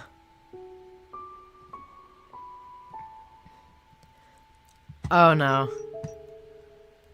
Christmas bell brooch. It's just a brooch, right? We're gonna go with like 10. Oh, 201? No. That's supposed to be 20. Wait. Yeah, okay. I'll fix my model in a second, guys. Okay. It's better to go too high than too low. Because we don't want to get scammed. So I'll go too high first. What do you mean no price? I just set a price.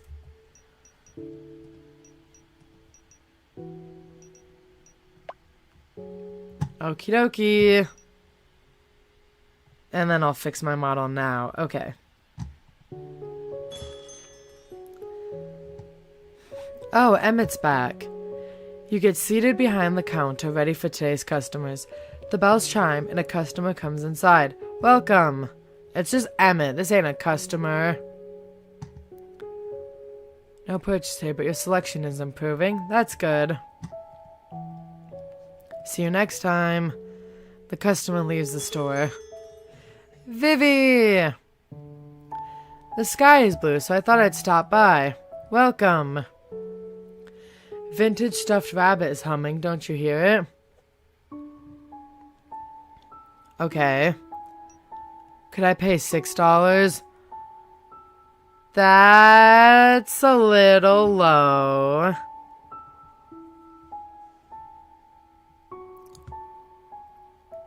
Counter offer. How about Wait, 7 is still a little low, but you know what? That's fine, I guess. Okay. That's fine. I mean, we got it for free, so like, sure. Maybe I priced it too high. I have no clue.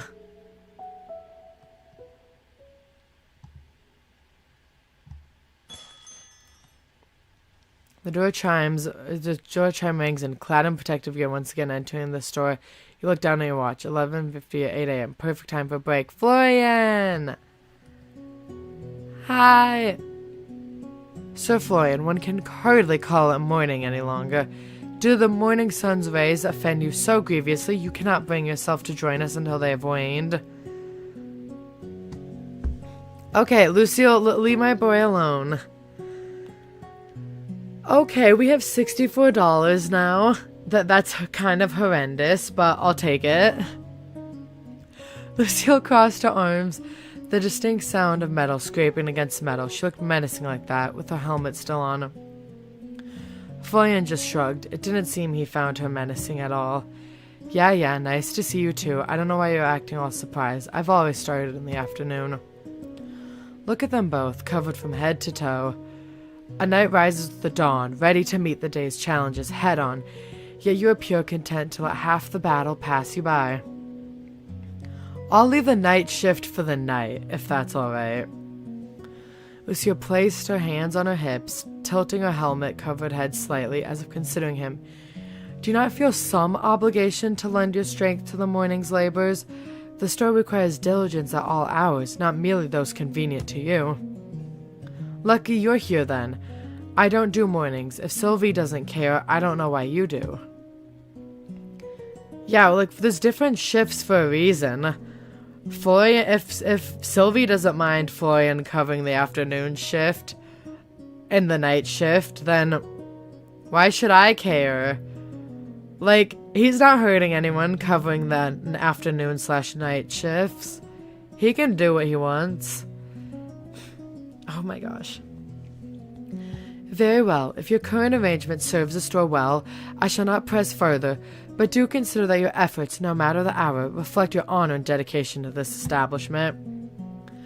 He works well. Leave him alone. I don't think mopping floors is all that honorable, but sure, whatever. Honor comes with every job, Sir Florian, whether one wields a blade or arranges wares. It is the spirit in which the task is performed that matters most. Do carry on, then, but know that the dawn is the most aspiring sight, should you ever choose to witness it. Yeah, I know, maybe one day. Will he look at it with me? Good, I trust we shall work together most admirably today. When Lucille went back to standing by the door, you used the opportunity to catch Florian by the wrist and pull him aside. Florian, he pulled his wrist away from you, eyes on the ground. Alright, I forgot about last night. We'll cross that bridge when I've dealt with the elephant in the room. I'm guessing you've met Lucille before? Hard not to, seeing as she's always here. Maybe you can explain to me why there's someone in a full suit of armor in our store then, please? Trust me, that's not her full suit of armor. You should have seen her when she first turned up. That's crazy. Sylvie hired her a few months back. My aunt did? Yeah. That's what she does, takes in strays. We don't really need an armored guard for an antique store, but she got the job. I guess it gives her something to do. Why does she think she's a knight? Because she is one. Apparently, I don't know, she looks like a knight to me. How could she be a knight? She has a sword. Okay, Florian. Is that the only requirement for knighthood? Okay, fine, she has a sword, can't argue with that. Listen, I'm out last night. Florian looked back down to the ground again, avoiding eye contact for a few moments before sighing and looking back to you. I'm scared of blood. A vampire that's scared of blood. That's so cute. Huh? Wait. Okay, I heard a weird noise and I thought my mic disconnected. I got scared. But no, we're fine. Okay. That's all it was. I was surprised. Sorry. You should have said something. I wasn't trying to scare you. No, forget that. I apologize. I should have dealt with it myself. Come here. Florian grabbed you by the wrist. It was a light touch. He was careful not to hurt you as he pulled you towards the counter. Then he left you for a moment before returning with the same first aid kit you used yesterday. Have you procured an injury, Sir Florian? Shall I fetch you a physician? No, I've got it handled. Lucille, leave us be! Lucille, you're being... I don't want to say the word, but Lucille, stop being a third wheel. I'm fine, Florian. It's a tiny cut. I already fixed it up. You're supposed to change it twice a day. Oh my gosh, wait! He's so cute. Guys, he's so cute. Aww. I am? So it heals properly. Oh my gosh, the cheeks puffed out. Aww. I didn't know that. I guess I'll just sit down. He's blushing. Okay, I'm so winning. He dug through the wooden box, pulling out some antiseptic and a new bandage. You really don't need to. I should be able to do this much. I have to. Sylvie said I should do crap like this. At that, you shut your mouth. Florian looked so serious in that moment, like this was about more than just a band-aid. Aww. He sat you down on the edge of the counter, then peeled away your old bandage after putting on a pair of disposable gloves. Dang, he's being serious. Florian grimaced, almost putting up his nose at the sight of your cut, which really wasn't too bad at all. Luckily, it also didn't hurt. You sat there quietly as he performed his tasks like a ritual, putting the antiseptic on your cut, which stung like... then covered it again with an adhesive bandage. Thanks, Florian. It's not a big deal. He's such a tsundere. Then why does it feel like one? I really did see someone in my room last night. Whoever she was, she disappeared when I broke my glass. Well, I don't know. Maybe the place is haunted. You think? Maybe you just imagined it. Anyway, I gotta get to work. Florian, your soon is showing. It really is, and I love it. He's so cute. Right, yeah, work. Thanks again, Florian. You spend a couple of hours cleaning the store. By the end of it, you're happy with your efforts. Store cleanliness increased. Yippee! As the sun crested the horizon and day slowly began to turn into night, you turn your open sign to close. Phew, another day down. It was pretty busy today. Yeah, I guess. Some days are like that. Other days we're just twiddling our thumbs until we can go home. Frankly, that's more like what I was expecting. I thought an antique store in the countryside wouldn't have a lot of activity. Would an antique store in the city have any more activity? Maybe? Antiques and thrifting and stuff are pretty popular these days. I always thought it was only old people who liked antiques. What, you don't like them? Looks like a load of junk to me. Junk? You should not say things, Sir Floyd. Lucille, stop popping up. Let us be. I really wish you'd just call me Florian. Lady Lucille has spent her lifetime curating this collection of fascinating oddities. It would only do you well to hold your tongue if it only spits distaste. Oddities is one word for all this crap. I mean, you do you, but there is a reason you work here if you don't care about the store. I care about the store and the owner. I don't care about the antiques. You might help me through some crap. Gave me this job when I had nowhere else to go. I appreciate that. Lucille, hold the sword back, girlie. Literally, leave Florian alone. Doesn't mean I have to be into used lampshades and rusty axes. I guess that makes sense. Speaking of it being busy, though, how do I go about finding more things to sell? We'll run out soon enough. Unless I start pillaging the decorations. I don't know, go steal from someone's trash can. Do I look like a raccoon to you? Do you really want me to answer that? I don't think you look like a raccoon, Otaku. Perhaps you have more qualities similar to a red panda. Your red coat is divine. Thanks, Lucille. I'm glad someone here appreciates me. Your aunt had a few different avenues for her junk, I think. I don't really know the specifics. She does have an attic filled with it, though. You can pick through that. Might find something.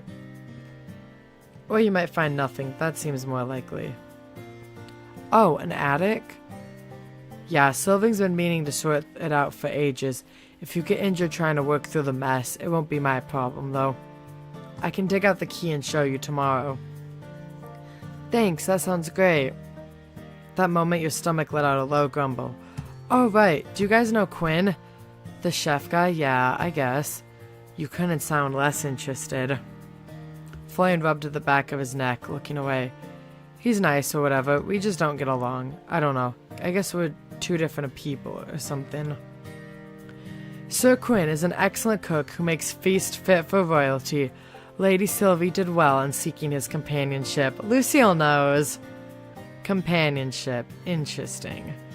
He invited me to his restaurant to try a new recipe tonight. I nearly forgot about it. Have fun with that. Aw, not even a little bit interested? I'm not hungry. I've got work to do anyway. What, sweeping the floors you've been sweeping all day? It'll be fun. For you, maybe. Anyway, bye. Have fun or whatever. Florian. Lucille? I would be honored, Otaku. Yay! It's just dinner. I don't think I need a guard. Just a friend. Knight's duty is bound, but is not bound by circumstance. Whether it be a dinner or a battle, I would gladly be your shield. But a friend, indeed. I would enjoy the company. Florian, I know. I just want Florian to come and hang out with me. Why won't he? Perfect. I still haven't managed to take a look around town, so having a guide will save me from getting too lost. So Florian has not offered to show you around the settlement, truly? Well, then please allow me to escort you through the town and show you its finest landmarks. No harm shall come to you while I am your guide. Sounds like a plan to me. Let's make a whole night of it. A night of it? Ah, I meant, sure, a night of it. This is so pretty and cute. I love this. Oh. The town of Willowmist glowed softly under the moon as you and Lucille stepped out onto the main street. The air was cool and fresh, carrying the faintest hint of blooming jasmine and the earthy scent of the forest just beyond the town's edge.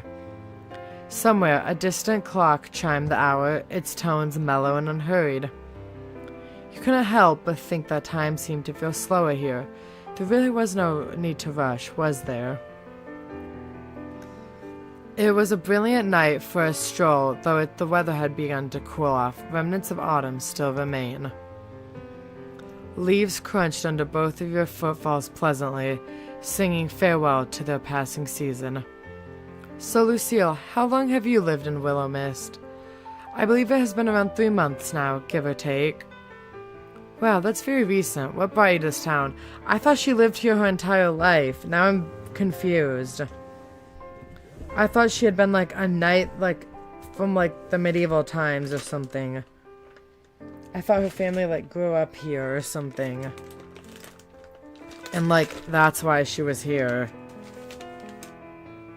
I thought she was like, I don't know, her ancestors were like knights from like an old kingdom who used to be here or something like that. It is a long and peculiar tale, Otaku, one I am not certain you will believe, but if you wish to hear it, I shall tell it true. This must be related to why she thinks she's a knight. I'd be happy to hear it. Very well, 3 months ago I was not in Willowmist. In fact, I was not in this world. Oh, interesting, okay. I hail from a time long past. An age of kings and castles, of honor and oaths sworn beneath banners fluttering in the wind. You stared at her, still trying to gauge whether she was pulling your leg or not. But Lucille looked completely and utterly serious. I was engaged in a most dire battle when the world itself seemed to shift beneath me. One moment I stood upon the battlefield. The next I awoke amidst the unfamiliar sights and sounds of this town. I like to think I'm easygoing, but time travel is a lot to take in. I understand your doubt, and yet I have no reason to deceive you. This armor, these weapons, even my manner of speech, all relics of an age long forgotten. Surely you have noticed their antiquity. You're being serious, aren't you? I swear it upon my honor. When I arrived, I had no knowledge of this place, or this time. The world I knew was gone, replaced by one of strange machines and customs. Huh. Potential ghost in the story, sure. A time-traveling knight?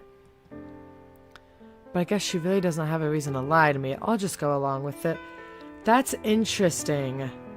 So is the Willowmist Emporium, like, magic? That's kinda nuts, you know. Indeed, it is kinda nuts. How'd you manage to adjust? That must have been a lot of change. With great difficulty, I assure you. Your aunt was the first to show me kindness. She took me in, clothed me, and taught me the ways of this new world. Were it not for her, I might have been lost entirely. For reasons I cannot explain, I feel as though I was meant to be here. Perhaps fate has a purpose for me still. That's one way to think about it. You're strong, you know that? Stronger than me. I wish I could go with the flow that easily. I'm a knight, Otaku. Adaptation and perseverance, or as you put it, going with the flow, are the very essence, magic, the very essence of this world. The very essence of survival.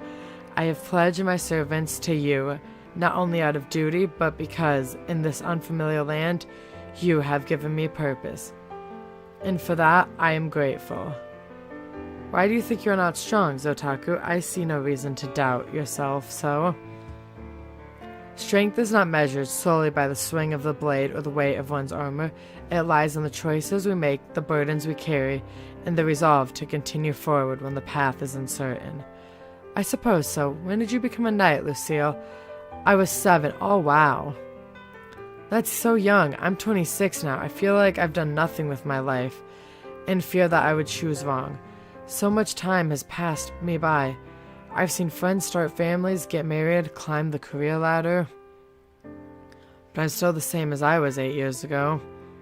Is that why you chose to come to Willowmist? It felt like something I could do, a choice I could make. So, I guess so. When I began my training as a squire, a trainer once said to me that there was no shame in fear, only surrendering to it. Your path forward may be unclear at times, Otaku, but it is there all the same. Time spent on the journey is no waste. Thanks, Lucille. I appreciate it. No heart. No heart. She's pretty, but we're not raising her up. Maybe I'll do a different playthrough in my own time, and I'll raise her up. But not today. Thanks, Lucille. I'm trying my best. I guess that counts for something, huh? Indeed, you're far more capable than you believe. Trust yourself, and you shall overcome any trial. With words like that to back me up, I guess I gotta keep trying. Fear I've spoken too much and nearly forgot the purpose of our excursion. This way. The two of you, side by side, continued onwards through the town center. As you passed a brightly lit building, Lucille gestures towards it. Behold the farmer's market. Oh, cute. A grocery store? Yes, I believe that is what Lady Sylvie referred to it as. Farther along, Lucille slowed her steps in front of a small clothing store. Its mannequin posed in stylish outfits, many of which were winter coats. It would start to get cold soon, wouldn't it? And here we have the local tailor. Their wares may lack the intricate embroidery of royal finery, but they seem practical and well made. If you need any garments for the winter, I would advise you to pay a visit. Maybe we could take a look together sometime. I would be honored. She led you onward, passing briefly outside a plain brick building with a glowing green cross above its entrance. An apothecary, though I have yet to have need of their service. The potions they prepare must be most potent in this age, with all their modern tools at their disposal. I'm not sure they use potions, but medicine has probably come a long way. I can only imagine. Yeah, let's try to stay healthy for the next few months, alright? You have my word. Across the way, the local woodwright's workshop is just over yonder. His craftsmanship is impressive, worthy of a noble commission even, but is nothing in particular. The master of crafter simply gives me a certain sense of unease. There's something about him that seems unnatural. Interesting. Now Sir Quinn's dining establishment is just ahead. Oh, we made it. That took a minute. His restaurant is so pretty. I love his restaurant. The atmosphere of the night seemed to change as you stepped into the Silver Oak. You were surprised to find it mostly outdoors, but that surprise was certainly not a disappointment. Strings of twinkling lights crisscrossed overhead, casting a soft golden glow that danced off wooden tables, and the cheerful faces gathered around them. The air was rich with the mouth-watering aroma of sizzling meats, freshly baked bread, and the faint sweetness of roasted vegetables. Every now and then, the scent of herbs and wood smoke wafted past, carried on the gentle evening breeze. Plates of food and frothy pints of beer made their way to tables, the clinking of glasses mingling with the bursts of laughter and lively chat. This atmosphere seems so sweet. Someone needs to make a restaurant like this in real life, or if it exists, I need to go here someday. Because this is so pretty. Someone at the table in the corner strummed a guitar. Guitar! Stop. Okay, I need to go. You came. Of course. How could I turn down the best chef in town? I brought a friend. I hope that's alright. The more the merrier when it comes to food. Please, I reserved a table just for you. Sit, sit. Before you could even place a hand on her chair to pull it out, Lucille had already done it. Allow me to do that for you. Ah, you are so well-mannered, Lucille. The world would be a better place if we had more people like you. I wish I was here with Florian. I want Florian to pull out my chair for me. I only help where I can, Sir Quinn. And so humble, too. Please, sit and enjoy the atmosphere. Deliciousness awaits. You sat down, and Lucille adjusted your chair for you before crossing over to sit on the opposite side of the table. Her armor made a slight scraping sound, but you were impressed at how silent it was overall.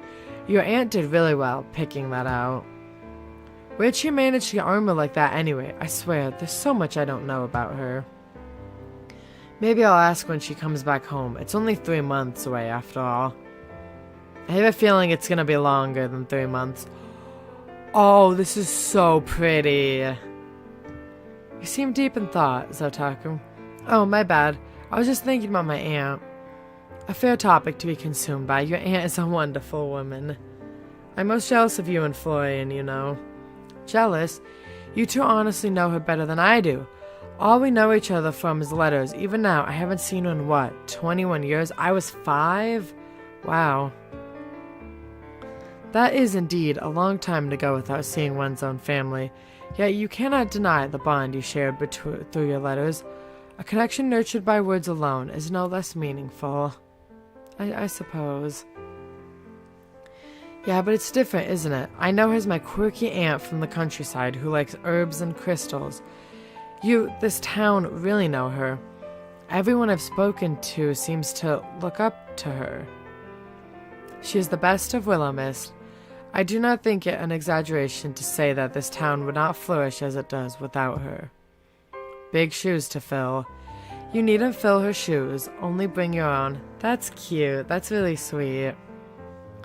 Lucille leaned back in her chair, her eyes flickering away from you. Nevertheless, I understand the weight of time lost. Ah, probably better than anyone, I'm sorry. A poor time-traveling night. There's no need to apologize. Man, I love this art, it's so good. I know, this is so pretty, it's insane. There's no need to apologize. Time, though it may slip through our fingers, grants us the moments we have now, and it is what we choose to do with these moments that truly matters. Though I need not remind you, Lady Sylvie did not ask Florian or I to attend to her most prized possession while she was absent. She asked you. In truth, it is part of the reason I have so quickly trusted in you. Lady Sylvie herself believes in you. She could have at least left me some instructions if she believed in me so much. True. I could use some instructions. But Lucille is so sweet. I know, this is so cute. Forget talking about me. I'm more interested in knowing about your nightness. Do you truly find it so interesting? A time-traveling night? Yes. I do. Is your armor heavy? For once, not accustomed to such weight, perhaps, but I have borne this weight since my youth. It feels as natural to me as the air I breathe. Okay. Yes, please tell us more. I know. I want to know more. She glanced down at her polished armor, her expression thoughtful. Surely this set is quite light compared to the one I wore when I first arrived. That armor was forged for battle with heavy plating and chainmail. And it carried for more than its own weight. Every dent and scratch held a memory of the field or my training. So this must be like casual wear to you. In a sense, yes. Find it reassuring in a way. Wearing it reminds me of who I am, no matter how strange this time may seem. I don't think I could even stand upright in something like that, let alone move around so gracefully. Grace comes with time and practice, my friend, though I suspect you would carry it well, should you ever wish to try. Can you really use that sword? The blade I carry? She just carries a real sword around? Whoa, okay.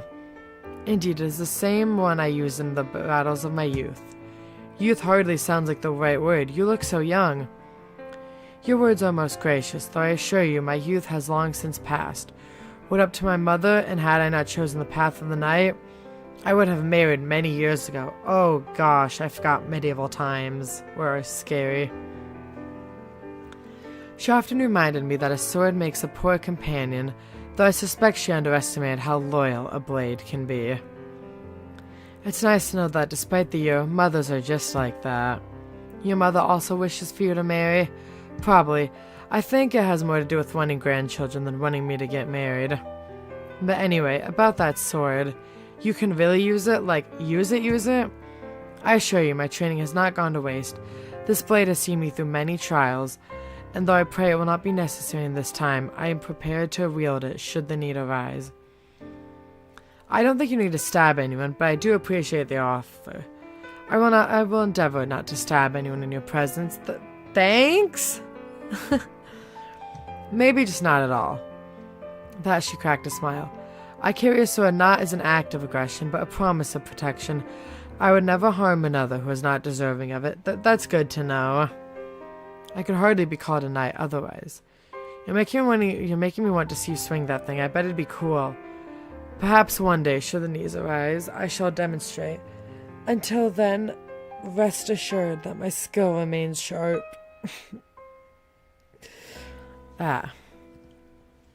So knights are allowed to get married?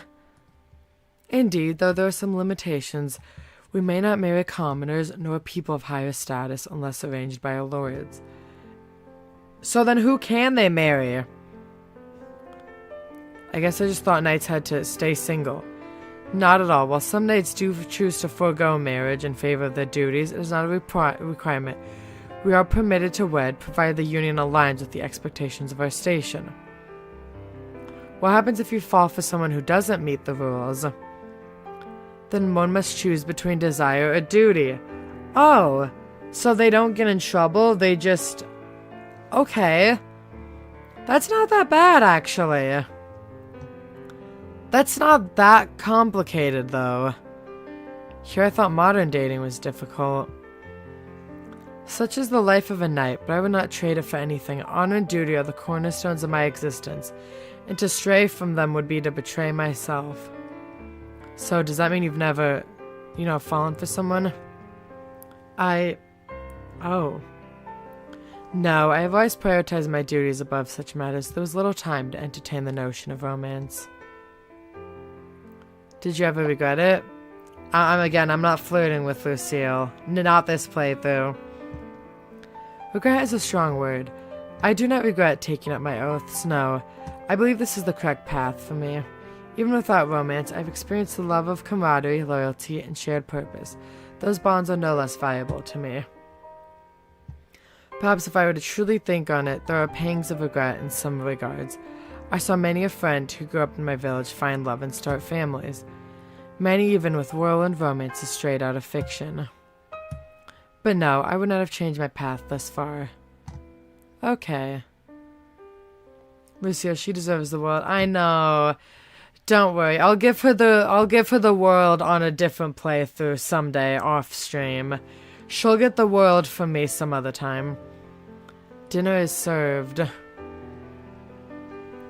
it's delicious, then you will sing my praises through all of Willowmist. If it is not, then simply strike me down, as I could not bear the thought of serving our lovely Sylvie's family anything less than perfect.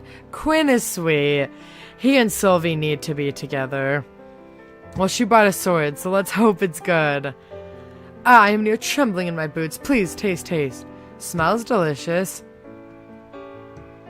Oh? Ooh, yay, it was delicious. Quinn, this is delicious. Magnificent. You do not understand how that warms my heart so. I had worried for a moment. My prep time was cut short last night. The full moon does things to a person sometimes. Is he a werewolf? Wait! Oh my gosh, I'm an idiot. That's why him and Florian don't get along. Florian's a vampire and Quinn's a werewolf. Oh my gosh, I'm an idiot. That's why him and Florian don't get along. He's a werewolf! Guys! What in the love bites is this? Oh, yeah, I may or may not be a Love Bites fan. On Webtoon, may or may not be a Love Bites fan. Yeah. What, Florian's? Oh, that makes so much sense. That makes so much sense, though. Oh, he's so a werewolf. He's so a werewolf, I'm calling it right now. Enjoy. Fine company makes a meal even more delicious. You look back over towards Lucio, who seems to be enjoying her meal just as much as you are. He's a werewolf, though. I'm calling it. Quinn's a werewolf. If we have vampires, why not werewolves? Quinn wandered back through the table, smiling and chatting to each person. Everyone looked happy to speak to him. He is really nice. He's a noble man with a noble heart. We are fortunate to have him in Willowmist. Completed Lucille Event 1. When am I gonna get a Florian event?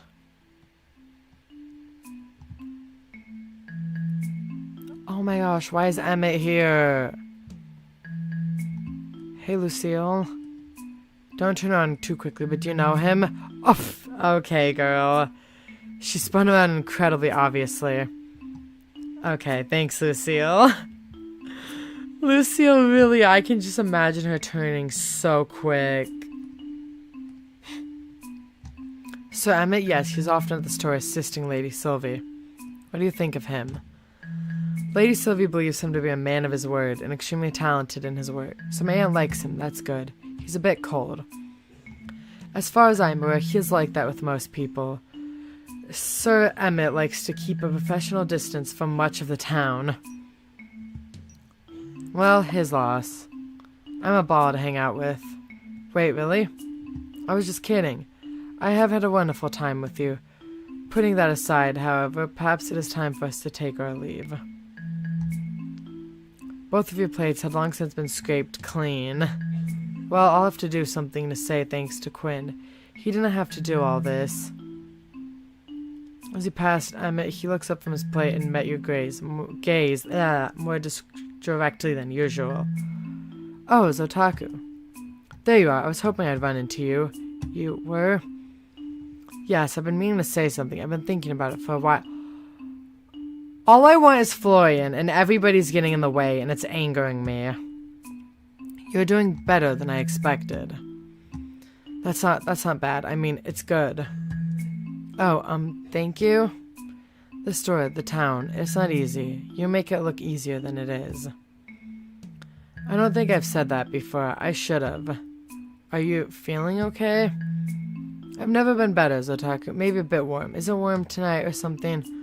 Or aren't we going into winter? Maybe it's just you. Emmett, stop. I don't want you. I'm warm? Yeah, you seem warm. What was I saying? Something about me being warm. Right, that. You should stay. Oh, as fun as that sounds, I'm actually out with Lucille tonight. Why? We were having dinner? I should have asked first. Next time I have dinner with me. I would like that. No! He is so trying to hit on me, bro. All I want is Florian. I'm gonna pull it back, buddy. Literally, all I want is Florian. And no one is letting me get Florian. Everybody is getting in the way. I have to try harder with Florian. I have to fight more, clearly. I would like that. No, I wouldn't. No, I wouldn't. Get home safe and don't forget you promise. I didn't promise anything. Lucia, I fear we may have just witnessed a real-life bona fide demon possession. Sir Emmett, you mean? He was being uncharacteristically amiable. He shot me down instantly when I suggested hanging out together outside of work. Maybe we should drag Florian to dinner next time. I tried to! I asked him! He said no! Perhaps he had a change of heart. You're wonderfully charming. Charming to everyone except the one person I want. Thanks, but I don't think so. Seriously, we need to call a priest or something. I shouldn't let that distract me, though. Lucille, thanks for coming out with me. I had a great night. Food really is better with good company. You have my thanks for allowing me to accompany you, Otaku. It was truly wondrous to get to know you as a person. I want to know Florian! Do you live far from here? Want me to walk you home? That will not be necessary. Please, allow me to walk you home instead. As your knight, it is my sworn duty. Willowmist seems pretty safe and quiet, though. I don't think you need to ensure my safety or anything. It is a quiet town, yes, but even the stillest waters may hide unexpected dangers. As your companion, I cannot allow you to face the night unguarded. Seriously, it's like a 10-minute walk. 10 minutes or 1 hour, it matters not. My role as your protector does not end when the sun sets. Allow me to fulfill my oath. Okay, Lucille. You sighed, but found it more amusing than anything. Alright, you win, Miss Lady Knight. Lead the way. So Lucille's voice softened. The faintest glimmer of a smile touching her lips as she gestured for you to smile. Together, you stepped through the cool night air, the quiet streets of Willowmist stretching before you. Right, it's Otaku. Please tell me Florian's here. All is well with the world. Now I feel bad letting you walk home alone. Please, do not trouble yourself with such thoughts. If anyone even entertained the notion of harming me, I would be able to defend myself. And, as you say, Willowmist is quite safe. Then you agree you didn't need to walk me back. Safe or not, it is my duty to see you safely home, but I will admit, perhaps I just enjoy your company. Oh, cute. Some of this move talk. Stop! I don't want this. I want Florian. Her golden hair. Wait, I thought her hair was brown. Man, she's really great. Lucia, we're gonna need to extend your night duties to block Emma from dating us. Literally! I win, Florian loses. Someone owes me $5. What are you even gonna do with $5? Who's talking to my Florian? Sir? Jesus Christ, can you stop sneaking around in the middle of the night all the time? Maybe you should spend less time sulking in the dark then. Was someone else here? Huh? I heard you talking to someone. Your comment. He rubbed the back of his neck, looking away. What weirdo would be hanging around here this late? You. I work here, at night, alone, in the dark. So, just talking to yourself then? Guess so. Anyways, I'm busy. You sure look it. How was dinner?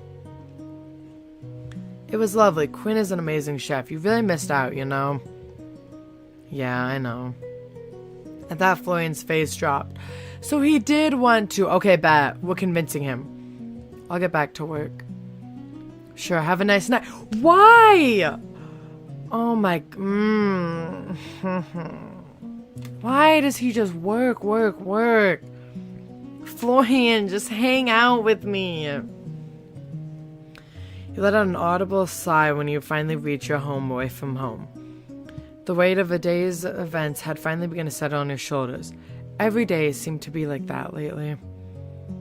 Now, dressed in your pajamas, you got yourself a nice cool glass of water and settled down on a chair. Willowmist sure was strange, and boy, you were enjoying it so far. I wonder what was up with Emmett, though. He said he stopped by sometime. Maybe I'd get a chance to ask him. I don't want to talk to Emmett. No. Maybe he really was swayed by my overwhelming charm. I don't want Emmett. A gentle breeze reached you from the open window, and you closed your eyes, leaning back and enjoying the feeling. And then you heard rustling. Opening your eyes, you saw a piece of paper of some kind drift in on the wind before settling on top of the wardrobe. What the... Man, I'll close the windows if trash comes in on a breeze. You soon made your way over to the dresser, which you now realized was far too tall for you to reach the top of. Great, I'm going to be stuck with trash forever. That won't annoy me at all.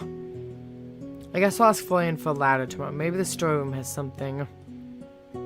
That moment, a soft, gentle green glow began to envelop the piece of paper, and it slowly fell into your outstretched hand.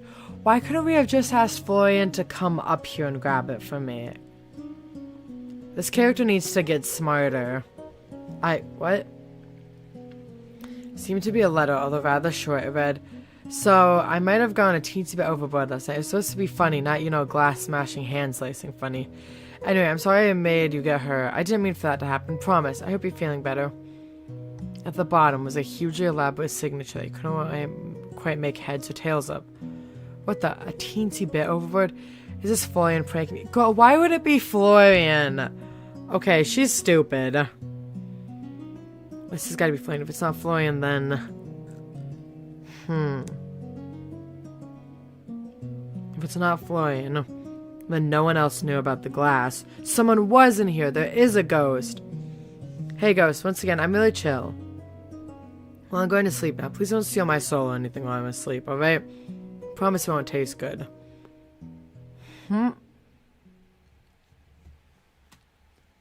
Okay.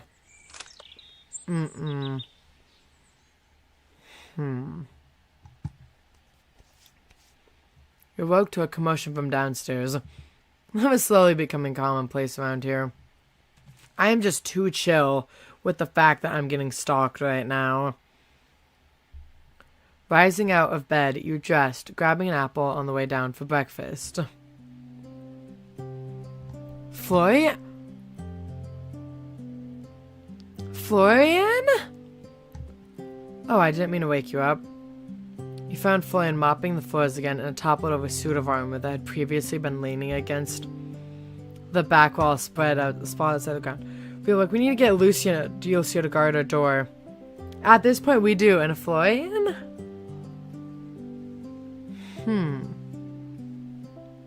Sir Florian, you ought to take heed, though I admire your dedication to arrive early in the day. There's no use if you cannot perform your duties correctly. It was an accident, okay? Leave him alone!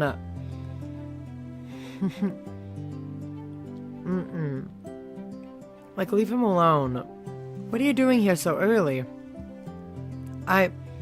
Wait, you did go home last night, didn't you? Florian. I was busy, alright? You can get off my back about it. There's really nothing to keep you that busy here. I would never expect or want you to do that. I haven't been able to sleep anyway. Might as well be doing something useful. Even if you can sleep, you should be resting. The key to a steadfast by my— Okay, Lucille, be quiet. Please leave. This does not involve you. I love Lucille, but like when she talks to Florian, she genuinely gets on my nerves. Like, the way Lucille treats Florian, she actually gets on my nerves. I'm sorry. She treats him so rudely. It just angers me. The key to a steadfast body and mind, so Florian is vast. Even the finest knight cannot protect their charge if they are worn down by exhaustion. Lucille, honey, read the room. Literally. Lucille steps forward and stood up the fallen suit of armor. A lack of sleep dulls the senses, clouds judgment, and weakens resolve. Trust me, I've seen even the strongest falter when they neglect their rest. Yeah, well, good for you knights. Maybe you guys don't have insomnia. Sleepless nights are not foreign to me, but to push yourself without reprieve only invites disaster. Lucille, be quiet.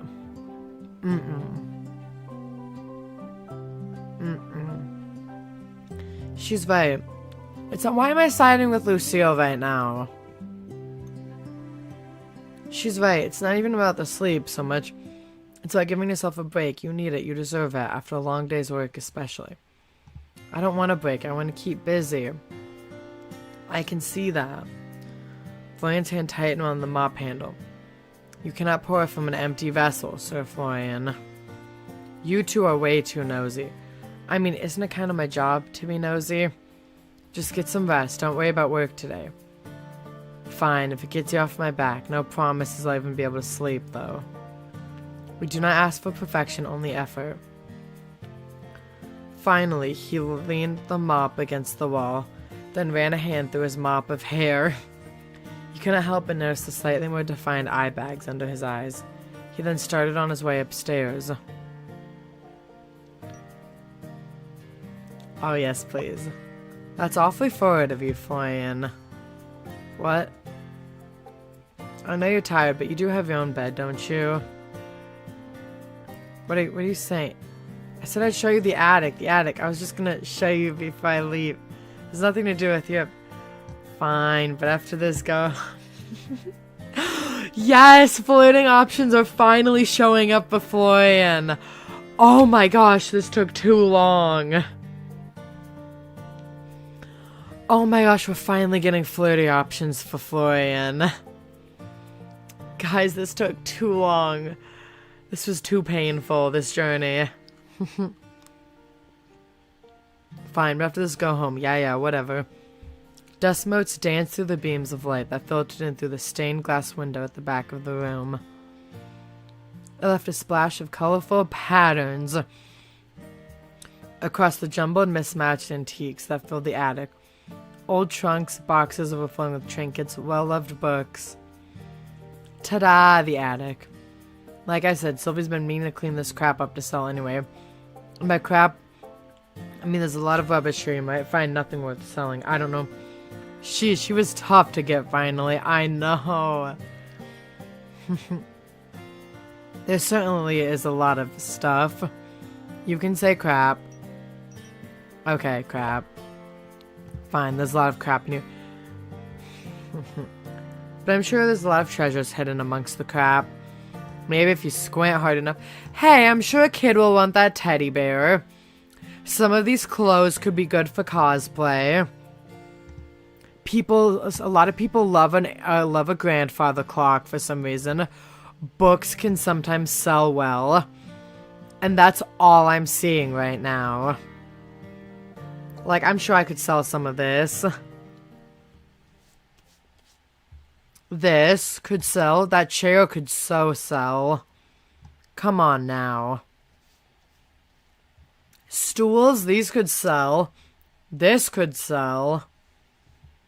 This could sell really well. Like, come on. As you move through the room, your eyes caught something odd. A flash of movement near the shelves. You turned only to find something or someone hanging upside down from the edge of the high shelf. Her bright smile and sparkling eyes point directly at you. Oh! Ta-da! Ah! You stumble backwards, barely catching yourself before you trip over your aunt's collection of used phone books. Before you could even process what was happening, the figure slipped, letting out a startled yelp as she tumbled to the floor in a heap. You winced, waiting for the sound of impact, but nothing came. It's the ghost! Oh, she's so cute! Ow, ow, ow! Wait, that didn't even hurt. Why am I saying ow? Wait, can we appreciate that she's literally see-through? Oh, that's genius. No, look, she's actually see-through. You can, like, see the room behind her through her. That's, like, the coolest see-through model ever. Are you okay? The figure popped up immediately, brushing herself off with a sheepish grin. That's great detail. Even right here, look, you can see the chair through her skin and the window. That's insane. Never better. Another flawless landing by yours truly. She's a cutesy little ghost. You fell. Thank you, thank you. I know my graceful performance was one you'll remember forever. Please, hold the applause. Then you noticed that she was ever so slightly transparent. She struck a dramatic pose. Her hand... Oh my gosh, I have the hiccups right now. This is so bad. She struck a dramatic pose, her hands forming a heart over her chest as she flashed you a dazzling grin. Hello, hello, Otaku. I'm so excited to finally meet you. You're in the presence of future international superstar and idol, Winnie. She twirled in place, but her motion ended with a slight wobble, making you instinctively reach out to catch her, but your hands passed right through her. Winnie? Wait a second, you're the girl who was in my room the other night. You're a beautiful woman with adoring fans all over the world. The only fan you have is that one. Florian pointed to an old, dusty electric fan that sat in the corner of the room. Boo, you suck. I have loads of fans. Where are they then? Here and there. You wouldn't know them, since all you do is sit around in the store every day. That's funny, coming from you. Overwhelmed, you sat down on the wooden floor, staring towards this insane display. Anyway, you can just go if you're going to be such a spoil sport. I'm going to talk to Otaku. Shoo, Stinky. I'm not stinky. Hi, hey, why are you sitting on the ground? You're going to get all dusty. She rushed over, then squatted down beside you. I think the dust is the least of my worries right now. Florian, am I going crazy or something? Maybe, but that has nothing to do with her. So she's real? Unfortunately. Hey, I'm right here, you know. Why didn't you tell me? Look, I figured you'd find out eventually. She's hard to miss. I'm the only one keeping things lively around here. If it were up to Florian, the whole place would be a ghost town. No pun intended. A ghost in the store. Sure, why not? We've got a knight. Why not a ghost, too? Aw, your thinking face is so cute. Maybe you should be the super famous internet idol. That's the dream, Winnie. That's the dream. That would make one of you. Anyway, I'm really sorry for scaring you. No, you're not. I'm really sorry that scaring you made you get hurt. I didn't mean for that to happen. I just maybe kind of had a bet with Florian over whether or not I could spook you. Now Florian owes me $5. I'm going home. Good luck dealing with that one. That one? I have a name! With that, Florian left, heading back downstairs and out of the store. So anyway, now that he's gone, I have something I want you to help me with. You do? Is it like dealing with something you left behind before you? I want to become the most famous internet idol ever. Alright, of course, I should have guessed. And if you help me with it, I'll promote the store. It's a win-win for both of us, don't you think? I get all of the adoring fans. You get lots of people visiting your store. Come on, what do you say? Actually, I kind of love this. Pretty please, pretty please. It'll be loads of fun. I promise. I can try. I know much about idols or becoming famous, though.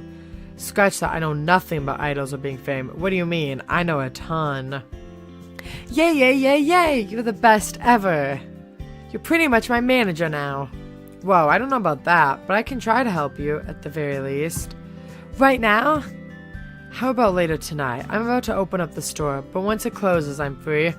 Yes, oh, this is going to be amazing. We'll have to pick outfits, make videos, maybe even do live streams. Ooh, would you do my hair? Ooh, I have so many ideas already. Maybe we could even make you a theme song. What kind of idol would you be without a theme song? Oh my god, how could I forget a theme song? Can you make music? I played the guitar before. Really? I was 12, but who's asking? Woohoo! I'm so excited. By the way, Winnie, why didn't you introduce yourself sooner? I don't bite. Well, not unless you're asked nicely anyway. Oh, Florian told me I shouldn't talk to you. Huh? Does he really hate me that much? No, Florian doesn't hate anyone. He's a big softie under all that emo-ish blandness. He said you were from out of town and you might not be into that whole, you know, ghost thing. He thought it might be a better idea to wait a little and see what you thought of the town first. What, is the whole town hiding a bunch of ghosts I didn't know about? Maybe? I've never met another ghost. Even thinking about meeting a ghost gives me shivers. Is he gatekeeping? I know, that was my thought too. I was like, does he want us to himself? You're afraid of ghosts? Well, yeah, who wouldn't be? Oh, that's hilarious. And that doesn't seem at all funny to you? What do you mean? Don't worry about it. You sit up on the ground, then dusted off your clothes. It really was dusty down there.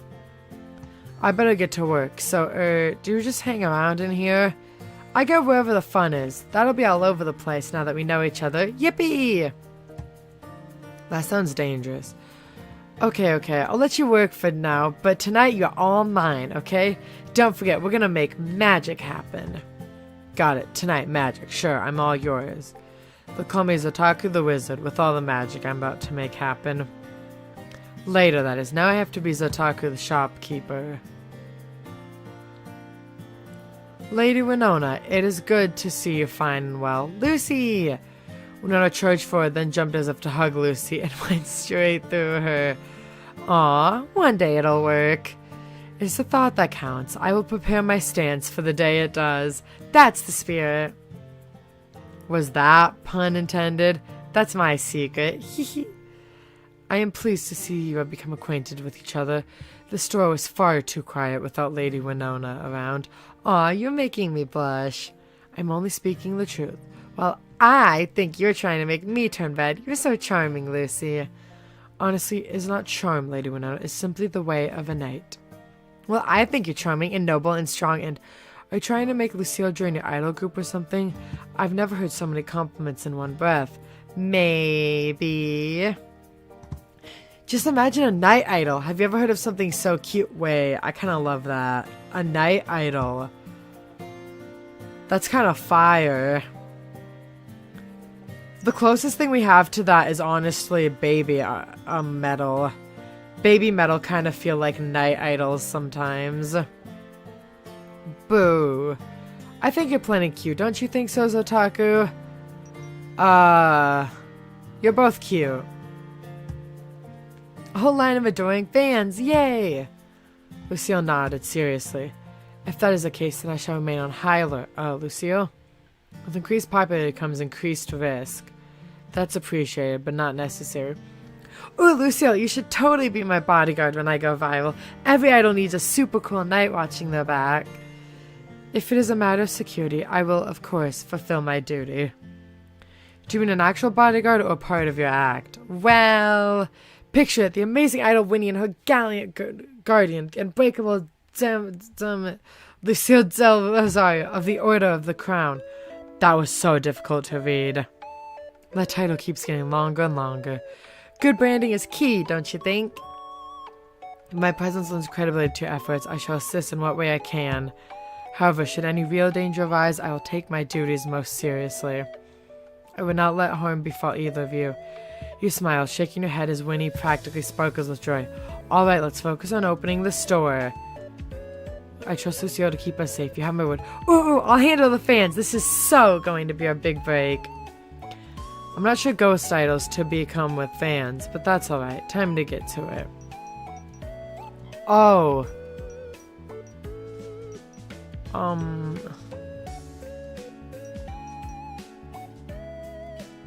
We're not sorting through the storage today. Okay, I don't think we need to clean the store.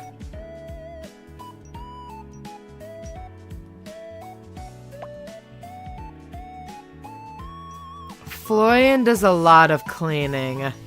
Actually, let's switch this up. Let's sort through storage this morning. Let's try something new. Oh! Oh my god! Azrael!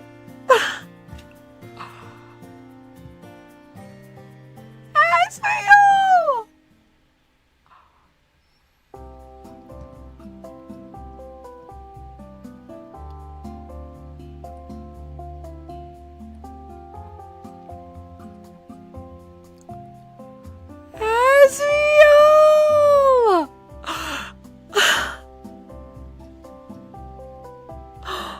Oh my god! Azrael! I literally saw a ceramic axolotl with Azrael engraved on it, and I was like, Grim! Azrael! Yeah, that's Grim's axolotl. Wait, okay. Oh gosh, are we getting an annoying customer? Can't you check out the back? I'm really sorry, so we don't stock anything that is antique. There's probably a store around town that has. There isn't. This is the last place I've got left to check.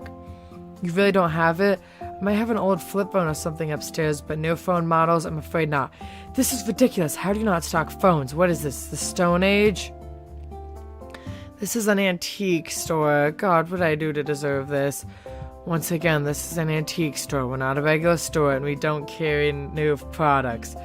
Typical. These small towns and the old people shops can't even get a proper phone here. Oh my gosh, no. Lucille. Lucille.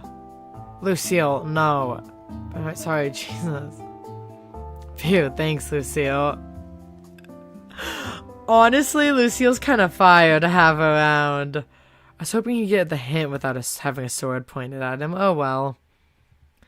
Some people require the firmer hand to understand the importance of manners. Is there usually many customers like that? No. The majority are very courteous and polite. Lady Sylvia would say that a great deal of trouble came from passing tourists. However, they are few and far between. Tourist, huh? He did seem to be passing through. The inhabitants of this town are a good sort and would never speak ill of the store. Everyone likes Aunt Sylvie, huh? Indeed. She's the best of us, and then some. My sword is yours, your enemies are mine. Level up. Yippee! Available skill points. I need smarts.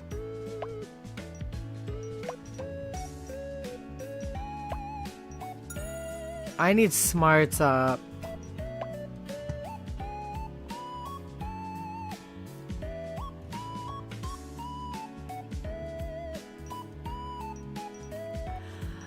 An engraving on the bottom says Asriel. Ah!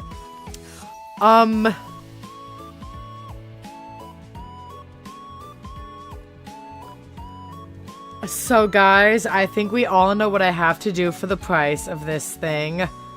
Let me move my model so you can see what I have to do for the price. Yes, my model's gonna mess up. This thing is priceless. This thing is worth $50. I don't care if that's too high. This is Asriel. Asriel is worth good money.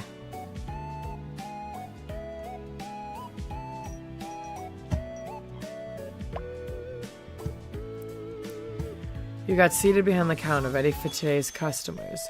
Oh, get out. I don't want you here.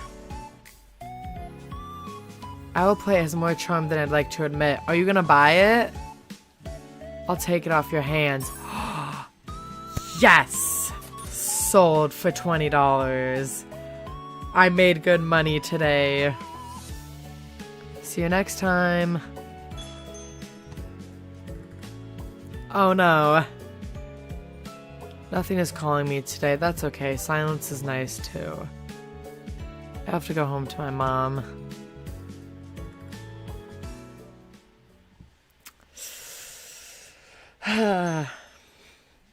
I might have to bring the price down on Asriel soon.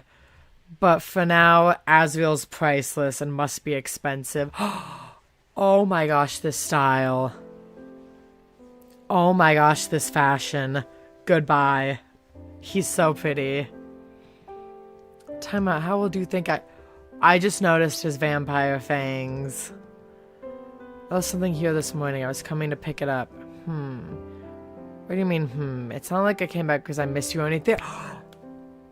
Hi, Florian.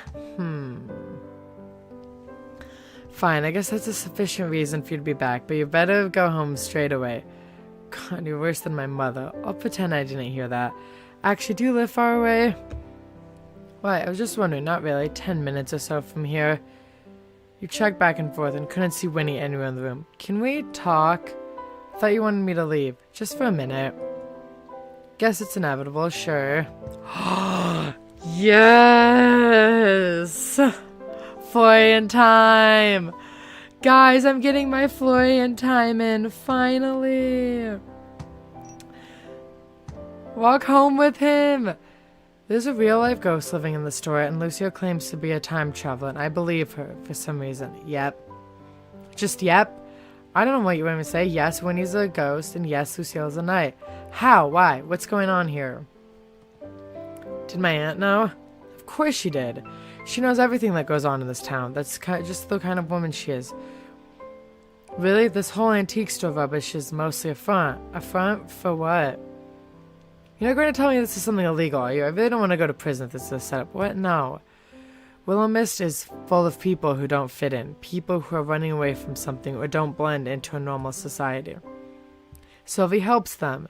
The town depends on her. She's a problem solver, I guess. She's the one that makes this town a place where people can exist without having to explain themselves. Aw, that's cute.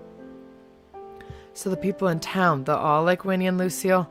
Not all of them, but a lot, yeah. But everyone knows? Or I guess some of them do, some of them don't. Some don't want to know. Not everyone in Willowmist is like that, but they get it in their own way. I don't know, it's more like people just don't ask. And you're just okay with that? Why wouldn't I be? It's a lot to take in. You get used to it. You sighed, running a hand through your hair. Or don't. Just let things happen. You're here for what? 3 months? You'll be fine. You exhale deeply before loving a look at Florian. Okay, so what about you? What about me? You said a lot of people here don't fit in. What's your deal then? A beat of silence. Florian's expression didn't change, but there's something just a little too measured about it now. I just work here. You just work here? Yep. No tragic backstory, no running from the past, no big secret. Liar! Nope. Florian. Otaku. Fine, be mysterious, but I'm on to you. There's nothing to be mysterious about. I just happened to be born here. I know you told me to leave, so I'm leaving. Wait! I'm meant to do what she does? How would I know? Sylvie doesn't tell me anything. I can hardly keep myself, I can hardly help myself, let alone an entire town of people. You don't need to help everyone. That's kind of the whole point, though, isn't it? My aunt did. Florian sighed, shifting his weight slightly as he rubbed the back of his neck. Yeah, well, you're not her. Wow, thanks. That's not what I meant. For a second, he hesitated, his fingers tightening slightly against his sleeve. Then, in a quieter voice, he spoke again. Look, even if you only help one person, it's worth it. He is blushing again. His tone was uncharacteristically earnest. No sarcasm, no sighing, no frustration. Just something quiet and certain. You blinked at him, momentarily taken aback. That's surprisingly optimistic, coming from you. He shoved his hand into his pockets, glancing away as if embarrassed by his own sincerity. Not everything has to be a grand gesture. Not everything has to fix something. Sometimes just being there, just doing one good thing, is enough. Sounds like something my aunt would say. Maybe it was. Did you believe her? Maybe. You smiled, extending softly before shaking your head. You're a weird guy, Florian. Yeah, well, you work here now, so you're one of us. Now I'm really going. Night, Florian. Let me walk you out. The two of you found your way downstairs, wood groaning beneath your feet. Ooh, coming out of your room together at night? How scandal— Winnie! Shut up, I'm leaving. Have a nice night, Fofo. Not my name. The door shut soundlessly behind him as he left. He's such a spoil sport. Well, whatever. We've got the whole place to ourselves now. Should we throw a party or something? A party in an antique store does sound pretty cool. I'll put you in charge of planning that. Do you think we're gonna get a disco ball in you? A disco ball in all the antiques would be so cool. Hell, my aunt probably has one stashed away somewhere, knowing her. Disco balls and parties can come later, though. Don't you want my help with something? Oh, right! Oh my gosh, I'm so excited. Come on, come on! She went to grab you by the hand, but her fingers went straight through yours. I can't help but laugh every time Winnie does this. It did leave you with a cold, numb feeling in her hand, though, which you found pretty cool. Let's go! She charged upstairs and you trailed behind, ready for a troublesome night ahead of you. Your place is so cool. Sylvie didn't like me coming up here, you know. This is my first chance to have a proper look around. Why not? What did you do? What? Who said I did anything? Well, did you? I think it's because I was standing at the end of a bed in the middle of the night. Kind of spooked her little girl. What? Okay, I can see why she wouldn't like that. I was just messing around. I won't do that to you, though. I promise. I'd pinky promise, but, you know. She wiggled her semi-translucent pinky finger in front of your face. Anyways, do you have a computer? I do. I brought my laptop with me, luckily. I don't know what I do without it. Yes, finally! You sit down at your desk, swinging around in a chair to log in. What's step one to become an idol, then? Getting famous, I guess? Selling out a giant arena for my concert? Okay, I don't know much about idols, but I think there's some steps before that. Did you decide on a name at least? You had a few ideas earlier, but... Well, I have been thinking about it. Winnie the super cool idol... Oh, honey, no. Denied. Well, I thought that was a good one. How about something more like that highlights your draw? Ghost Winnie? With the star in the middle. That might be cute. Okay, that could work. Mysterious, intriguing, cute, and accurate to boot. Hopefully people don't question the fact you're slightly transparent too much. That could cause us some trouble. Okay, how about this? She got into position, arms wide, a huge grin on her face. Hello, my little ghostlings. Ghost Winnie is here. That's cute. That's good. I like that. That's perfect. That's so good. Perfect. Does it look cool and mysterious? Cool and mysterious with a dash of cute for good. That's just honestly pure cuteness, and that's perfect for her. She needs to be cute, not cool and mysterious. She'll win everyone's hearts with that. Yeah. Why are we saying cool and mysterious? She's got the cute ghost down. Ghost Winnie, we've got a name down. Because the next thing is to make social media accounts. Twitter, Instagram, YouTube, and Twitch too. Do you want to make videos? Got it. I'll start setting those up. Do you have an email address? Maybe we should probably just make a new one. You maybe have an email? I can't remember. Alright, new email. So, Winnie, can I ask you something? I'm an open book. Well, you're a ghost. That's not a question, silly. I wasn't done yet. Are you dead? Ooh, I'm a scary dead person. Hee. I don't know, to be honest. I don't have any memories of my life. Probably. Ghosts are usually dead, right? You lost your memories?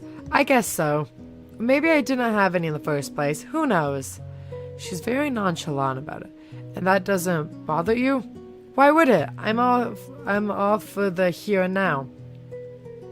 I guess that's a good way to live. Or, you know what I mean. What's with the superstar idol thing then? I thought it was some kind of unfulfilled dream of yours. Maybe it was. Honestly, I just felt like this store was so boring sometimes, you know? So I was brainstorming ways I could help liven this place up, and then BAM! I saw this magazine with a super cool idol on the front cover. Sylvia... Oh, I'm not finishing that. Thought it'd be a good idea for me to pursue, but she didn't have a computer. I'm so glad you're here now. It's original at the very least. Can't say I know many antique store ghost idols. I'll have the market cornered before you know it. But really, one magazine cover is all it took? Inspiration strikes quickly, you know? But maybe I was looking for my thing. Ah. I understand that. I think I'm still looking. Isn't selling antiques your thing? Maybe it will be. We'll see. So the idol thing is only recent? I've had the idea for a couple of weeks now. I've been brainstorming all kinds of things while waiting for you. Waiting for me? Sylvie said you were coming. She said you'd be able to help. So she signed me up for this ahead of time. Well, I don't really mind. Anyways, I was born to be a star. I think I was probably a pop sensation in my past life, or maybe a famous actor, or both. You chuckled, shaking your head as you turned away from your laptop. Alright, well, your social media is ready. You're officially one step closer to world domination. This is so exciting. What's next? What's next? Maybe a profile picture? I can take a photo for you. Wait, do you come up in photos? Of course I do. I'm not a vampire. Oh, Florian reference. Thank God. Imagine trying to figure out how to market an invisible person online. You lifted your phone up, angling it towards Winnie, who instantly struck a dramatic pose, tilting her head to the side with an exaggerated wink. Cheese! You snapped the phone, checking the screen. Sure enough, she was there, only ever so slightly transparent. If you didn't know she was a ghost, you likely wouldn't have guessed from this picture. Let me see! Let me see! You turned the phone screen around her, and she practically bounced up and down in place. So cute! Zotaku, you're such a good photographer. Well, I think anyone could do this much, but I'm not one to turn down praise. I dabbled in photography when I was younger. Ooh, really? You're so talented. Hardly. I drifted away from it pretty quickly. Same as I drifted away from knitting, journaling, cooking, art. Oh, why? Didn't you enjoy them? I'm not sure. It wasn't that I didn't enjoy them. I think I've just spent my life chasing for something, but never found it. I pick things up, then put them down, waiting for something to just click. Well, I think you're really good at everything. I saw you handled all those customers earlier, and now you're making me into a superstar like it's nothing. I think I'm falling in love. Winnie! Winnie! No! Stop it! Why? I feel like Kirito from Sword Art Online right now. I have a whole harem and I don't want it. I have a whole harem and I don't want it.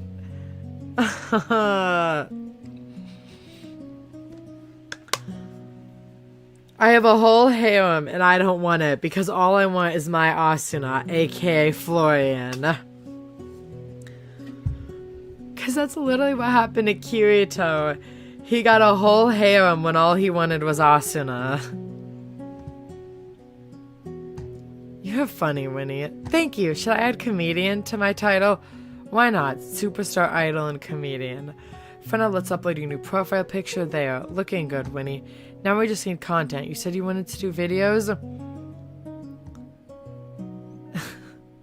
Keep catching strays. I should probably, you know, figure out what kind of idol I am. Am I the mysterious type or the super high energy, cheerful kind? Oh, second one. I mean, that seems pretty obvious to me, but more importantly, who do you want to be? When he paused for a second, it was brief, so brief that you might have missed it if you weren't paying attention. That's a good question, huh? Guess we'll just have to find out along the way. That's what makes it fun. Well, you quite literally have all the time in the world to work it out. There's no rush. Take some time thinking about what you want your first post to be, too. Right, I should do some brainstorming. I got it. You brainstormed for like 3 seconds. What can I say? I'm obviously just a natural. So here's the idea. I'll pretend like I'm putting on a show and you can pretend to be in the crowd recording. Right here in the store. If we post that online, it'll totally go viral. Oh, like a fan cam. Yeah, like that. You don't know what a fan cam is, do you? Maybe it's lost with the rest of my memories. It's just a fan recording of a performance. They're pretty popular online. I can do that. What are you actually going to, you know, do, though? It's a surprise. Are you excited? I don't think I could get any more excited if I tried. Come on, let's go do it, then. Isn't it a little dark for something like this? Concerts are usually dark, I think. Don't worry, it's going to add to the atmosphere. Just use your phone torch or something. Oh, okay. Really? Ready? I'll start recording. Mic check, mic check. You don't even have a mic. I'm practicing. Hello, Willowmist. I'm Winnie. No, that's not right. Start again. Hello, my little ghostlings. Ghost Winnie is here, your favorite spirit from beyond the grave. This sounds like such a VTuber intro right now. I can literally picture her as a ghost-themed VTuber right now, and I can picture this as like the debut announcement video right now. I see this as the debut announcement video. Hello, my little ghostlings. Ghost Winnie is here, your favorite spirit from beyond the grave. I'm debuting in 1 week at like 5 p.m. EST on this date, blah, blah, blah, blah, blah. Like, I have the entire debut, like, announcement in my head right now. It's just fully playing. And then I literally have, like, a model picture, like, in my brain. It's the same color scheme. I can picture like purples and blues and blacks and some kind of model and some kind of like ghost themed model with like all of these really cool like accessories. I can literally picture it in my mind. When he twirled around, throwing her arms out like she was greeting an arena of adoring fans. Woo, Winnie, we love you! Today I'll be singing my debut single, Fall Right Into Place. Winnie took a deep breath, then just like that, her usual energy faded. Her playful grin softened into something more thoughtful, more wistful. Then she began to sing. Please tell me we get the song. Please.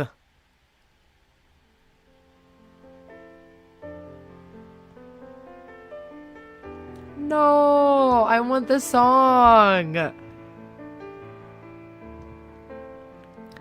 No, I want the song. Give me the song. She sang with all the passion of a girl with no place to call home. Her voice was light, sweet, airy, but there was a depth beneath it, kind of yearning woven between the notes. The creaking of the floorboards play a timeless melody. I wonder about the future that is waiting for me. Stay completely silent and just listen. This is so cool. I want to hear the song. Give me the song. 2 Studios, give me the song, please. This is just the demo. Full version, give us the song. I beg. I beg, give us the song.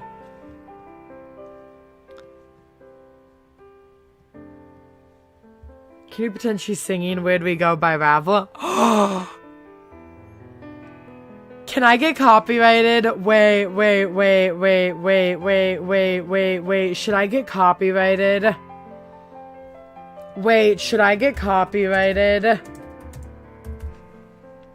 Wait, should I get copyrighted? Should I get copyrighted? Should I get copyrighted?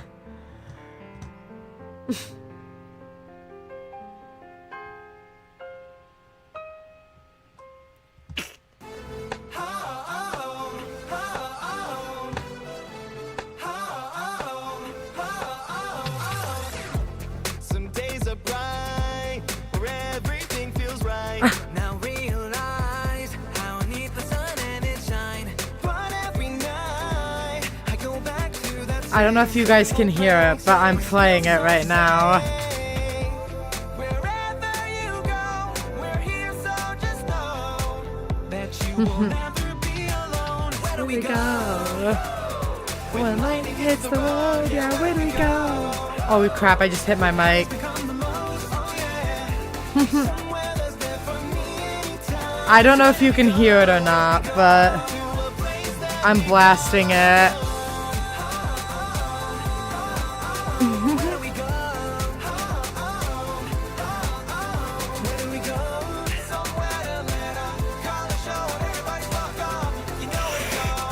To a place that we call our home. Oh. I don't know if you guys could hear it or not because it was not open on my desktop. Nick's rapping is too. Wait, you could hear it? Okay, hold up. We're not cutting off Nick's rap. If we're getting copyrighted, we're getting fully copyrighted. You know I got you, that's a fact, so built this fuck from scratch, wasn't no hassle. Living lavishly with naked guys and feast, came together naturally, if you're asking me. Can't believe the dream like fantasy can actually be happening to me. The magic of having this place at last, nothing can ever replace what I have. Wherever you go, Yeah, I was jamming out. Oh, okay. that you will never be alone. Where do we go? When lightning hits the road, yeah, where do we go? When highs become the lows, oh yeah. Somewhere that's love for me anytime, yeah, where do we go? To a place where we call our home. A place for you, a place for me, a place for every heart in need. We're here for you, so there's nothing to fear. What you're looking for is here. Where do we go? When lightning hits the road, yeah, where do we go? When highs become the lows, oh yeah. Okay, I have to stop. We gotta keep on with the game, guys. Oh. Okay. How was it? Winnie, 10 out of 10 singing, Winnie.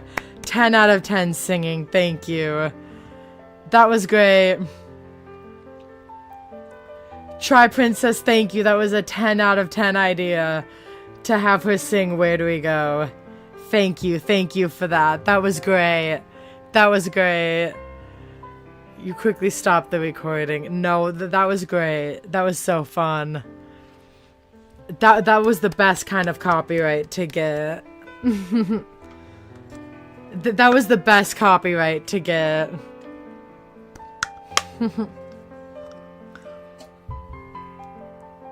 Only copyright I don't mind getting hit with. FSP copyright. Hope they got it all. I kind of forgot halfway through. That's why we were doing this. That was beautiful, Winnie. That was absolutely beautiful, Winnie. Beautiful rendition of Where Do We Go by Ravalum. Yay, yippee! Where did that song come from? It came from First Stage Production. It came from First Stage Productions, first two generations, Ravanus and Avalum. But no, let's see where the actual song came from. Did Winnie write it? I think so. I hope so. It's when I first got here. It was in my head. Maybe it's a memory. I'm not sure. But it's pretty, right? Yeah, Winnie, you sound like you sing like 10 boys in one voice. I know, Winnie. That's such an insane talent to have. Being able to like rap and sing as 10 boys. Wow. I knew she was a ghost, but I didn't know she could do that. It's pretty, right? Yeah, it's very pretty. It's a very, very, very pretty song. It's gorgeous. Such amazing singers. I'm gonna be a very good idol if I couldn't sing. True, very true. I just didn't realize you were that good. This is funny. This is funny. You leant back against the counter, arms crossed, as Winnie descended to stand beside you. A memory, huh? Music is a pretty powerful thing. I wonder if it means something. That I've always been destined to be famous. So true, Winnie. So true. So true, girl. Or maybe? It's kind of funny, huh? What is?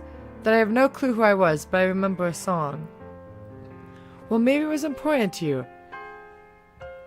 Oh my gosh, I still have the hiccups. Something you held on to, even after everything else faded away, like a little keepsake. Winnie hummed, rocking back and forth on her heels, or, well, floated in place, as if she had heels to rock on. For once, she didn't immediately follow up with a joke. She just thought about it, hands clasped behind her back.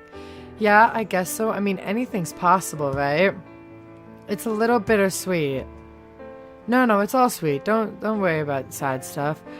I don't care if I remember or not. All that matters is now I'm going to be a superstar. How did the recording turn out? I think it's good. I'll have to clean it up a little before it's ready to post, though. I can add some special effects. Strobe lights, fireworks, a backing track. Okay, temper your expectations a little. I'm no professional. I could add some kind of light, I'm sure. Winnie grinned nearly from ear to ear, and you were sure it was contagious as you found yourself smiling back. A yawn escaped your lips. Tired? All this fame and stuff really wears you out, huh?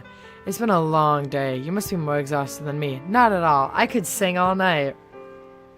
You might need to come up with some more songs first, so you don't get tired. Nope, I can't even remember what sleep feels like. Man, that would be helpful. It's pretty cool, huh? Another perk of being a ghost. Doesn't it get lonely? Huh?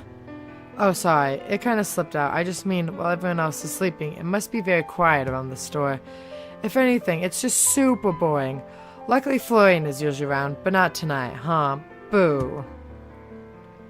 I'd keep you company if I didn't need to be up first thing in the morning. It's okay. I'll keep practicing for my big debut. I won't be bored tonight.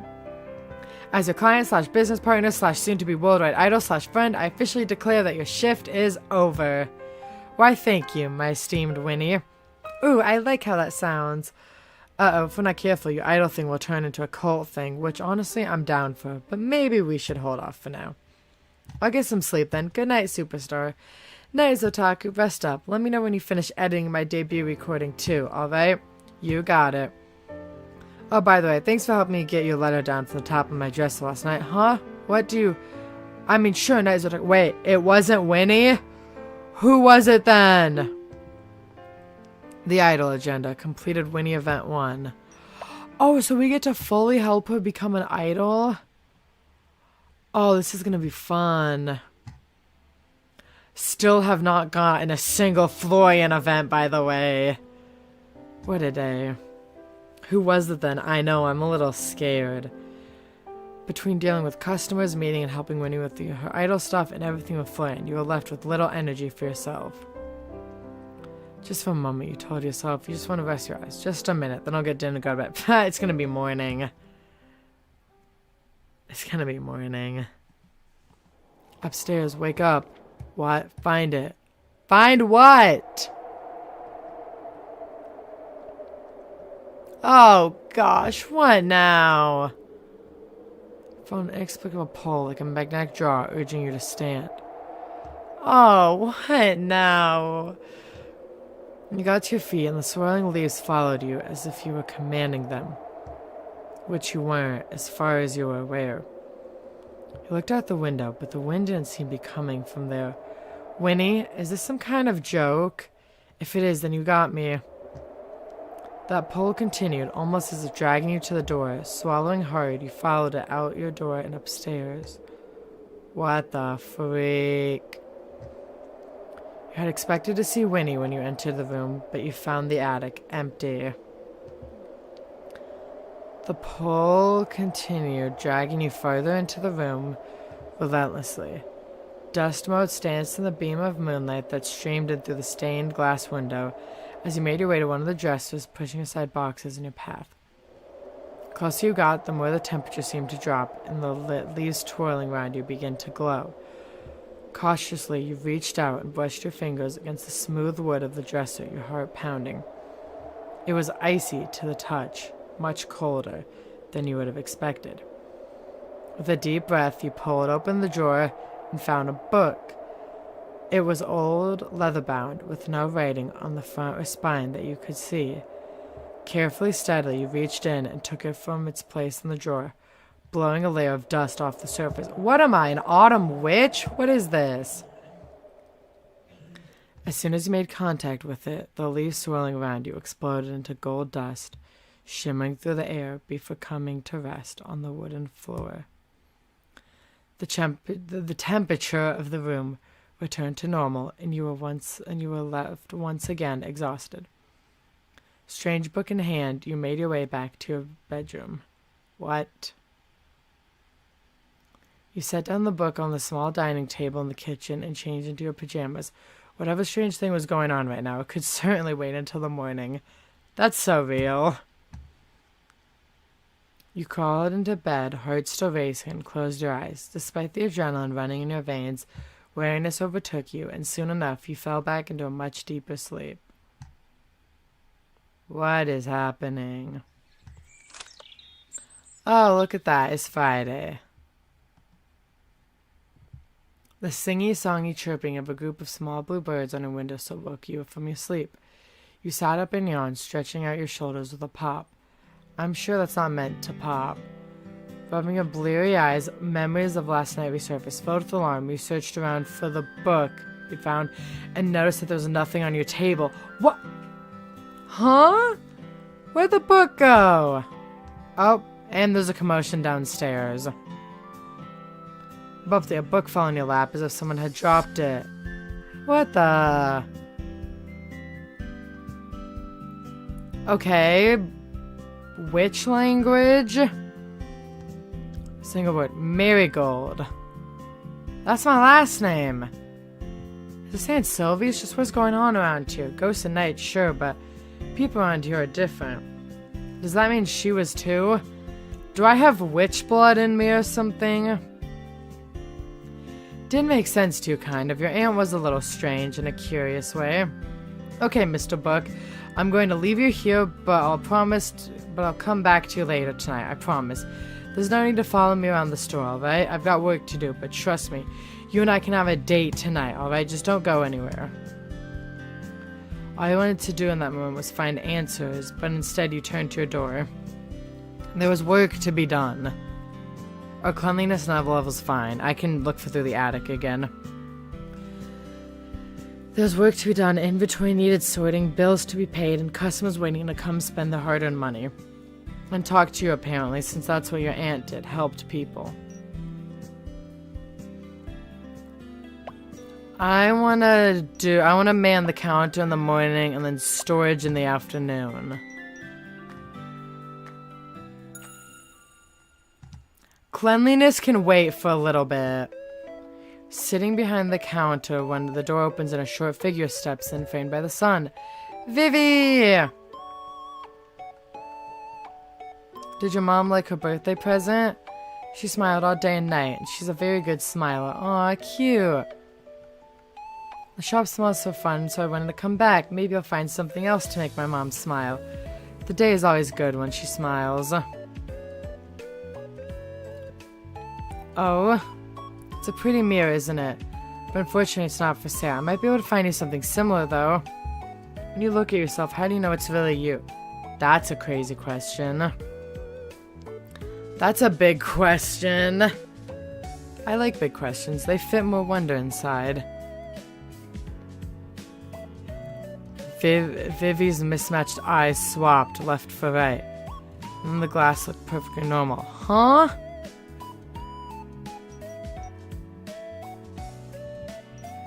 I know it's me because I remember being me.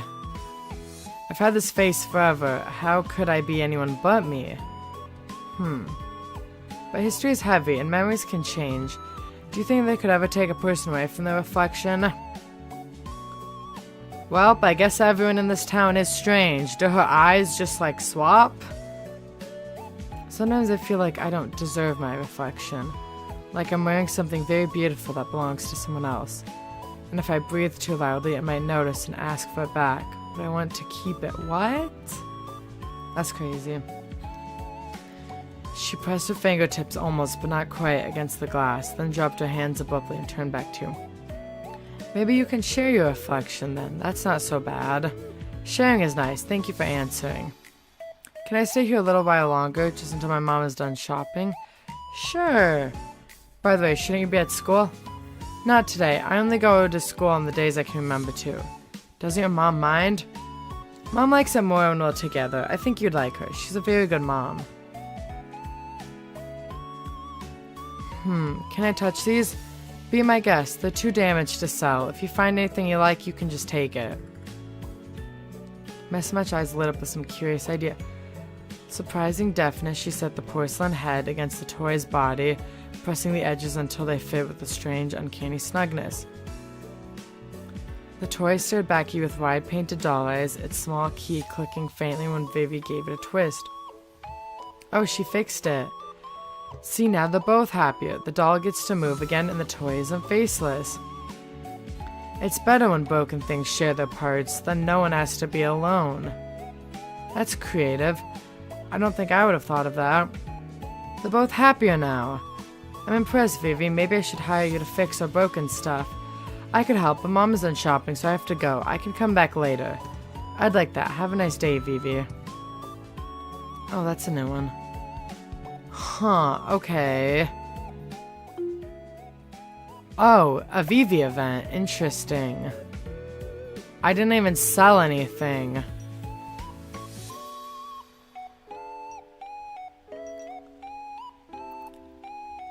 None of the prices have changed. I fear Azrael is too expensive. That's what this is trying to tell me. So fine. I'll move Azrael's price down. What if I don't want to sell Azrael then? What if I want to keep Azrael for myself? What if I want Azrael?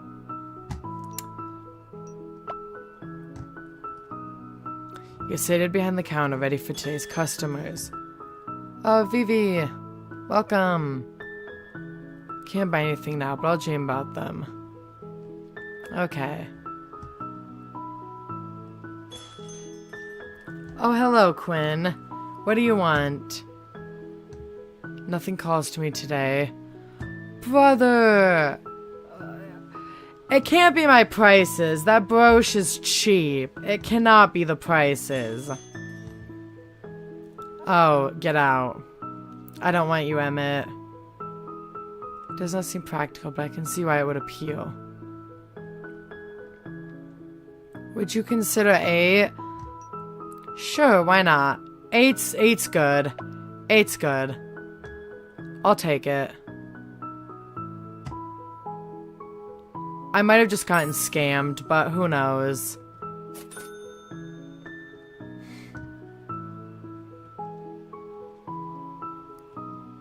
I don't know. I don't know, man. I don't know how to price things. I could have just gotten terribly scammed. Who knows?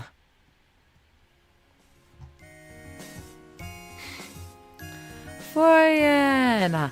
My boy! Hello, hello. Did you finally sleep, Florian? The deep set bags under his eyes don't look promising. Okay, so that's a no. I'm fine enough to work. Well, if you say so, but you should see a doctor if this continues. Did I tell you to stop worrying about me? Yeah, but no one said I had to listen. Lucille, leave us alone! Good day, Sir Florian. Pray, forgive my intrusion, but might I inquire about this peculiar contraption you have hanging from your pocket? I've never seen it before. Oh, his headphones? Headphones, a peculiar name. I have heard of a phone, but not these headphones. They're tiny mini phones that you put in your ears, and they put the screen in your brain. Is that so? What? No, they're just little speakers. You have to be careful, or the tiny phones will invade your ears and take over your mind. That's quite terrifying, Lady Winona. I believe I will keep my distance from these headphones. I'm telling you, she's lying. Look, you listen to music through them. Florian held the headphones out to Lucia, who raised a hand. My warmest thanks, but I believe it's best to keep my ears remain free of such intrusions. Why do you never listen to me? She's playing a trick on you. I do not believe Lady Winona would lead me astray. And I would? Hehehe. They're really just for listening to music. Winnie's messing with you. Really, they're just for listening to music. You might even like them. Thank you, Zotaku, but if that is truly the case, there's plenty of music to hear without using technology. The singing of birds, the rustling of leaves, I will make do for now. Man, I'm too tired for this. Perhaps a caffeinated beverage would be of assistance. I should go fetch you one, Zotaku. Yes, get us coffee. Leave us alone. Yes. A coffee would be great. Could you get me a cold coffee, actually? Yes. Leave us alone, Lucille. Yes. Great idea. Bye, Belly's bone. Yes, Winnie, leave us alone. Yes. Everyone's gone. Let's go. Let's go. I cleared everyone out. Seriously, though, are you okay, Florian? It's just some personal stuff. It has nothing to do with work. Alright, but don't overwork yourself, Florian. Actually, I'm glad we have second line. I wanted to talk to you. Why? I guess you're kind of the person I know best in town. Why? I'm not the kind of person that people confide in. I disagree. You're easy to talk to. What is it? I found something. Congratulations. Do you prefer ribbon or metal? Okay, Florian! Is both an option? No. You got me all excited for no reason. But seriously, I woke up in the middle of the night and there was a tornado in my room. Right, a tornado in your room. You're not taking me seriously right now. No crap. Okay, I'm sorry, Florian. You believe in ghosts and time-traveling nights, but when I try and say there was a tornado in my room, that's where you draw the line? Okay. Okay. Tell me there's a tornado in your room. Okay, listen. Not a tornado, but lots of wind and leaves, and they're swirling around me. And they led me to a book I can't read, but that doesn't matter now. As soon as I touched it, it all disappeared. What's going on here? Are you an idiot or something? Well, where's that coming from? And yeah, probably. I told you, there's this town, this town is full of all kinds of people. That includes your aunt. That's probably a reason she would use. Boy, literally! Like, he's willing to believe in ghosts and nights and all of this stuff, and he's a little vampire, but he can't believe me. Okay. That includes your aunt. That's probably a reason she wanted you to come take over. She always has a reason. She just never actually tells anyone about them. I think she gets off on leaving people confused. Wait, that's a crazy line. It's just a week ago. If you told me that ghosts and time-traveling nights and magic books existed, I would call you crazy. Now I'm just meant to accept all that? I don't know. You're doing a pretty good job of it. Am I? Do you like Winnie and Lucille? Of course, they're both great. So who cares if they're a little different? And what about me? Maybe you're a little different too. Does it matter? Well, no, but it's just kind of tossing everything I thought I knew to the wind. Yeah, well, that's life. One day you're a normal person doing normal crap, and the next everything's turned upside down without your permission. Speaking from experience there, I don't know what you're talking about. If you say so. Anyways, thanks, Florian. I guess I just have to be open-minded. Open-minded? So, Florian, there was this horrible storm and eerie feeling I'm getting lately. Help, Florian? Nah, it's all probably because of your aunt and you being different. So, literally, like, I love Florian, but he could be a little bit more caring.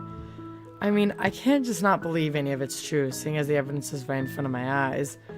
Can't wish away fighting off a tornado in your bedroom. It wasn't like that.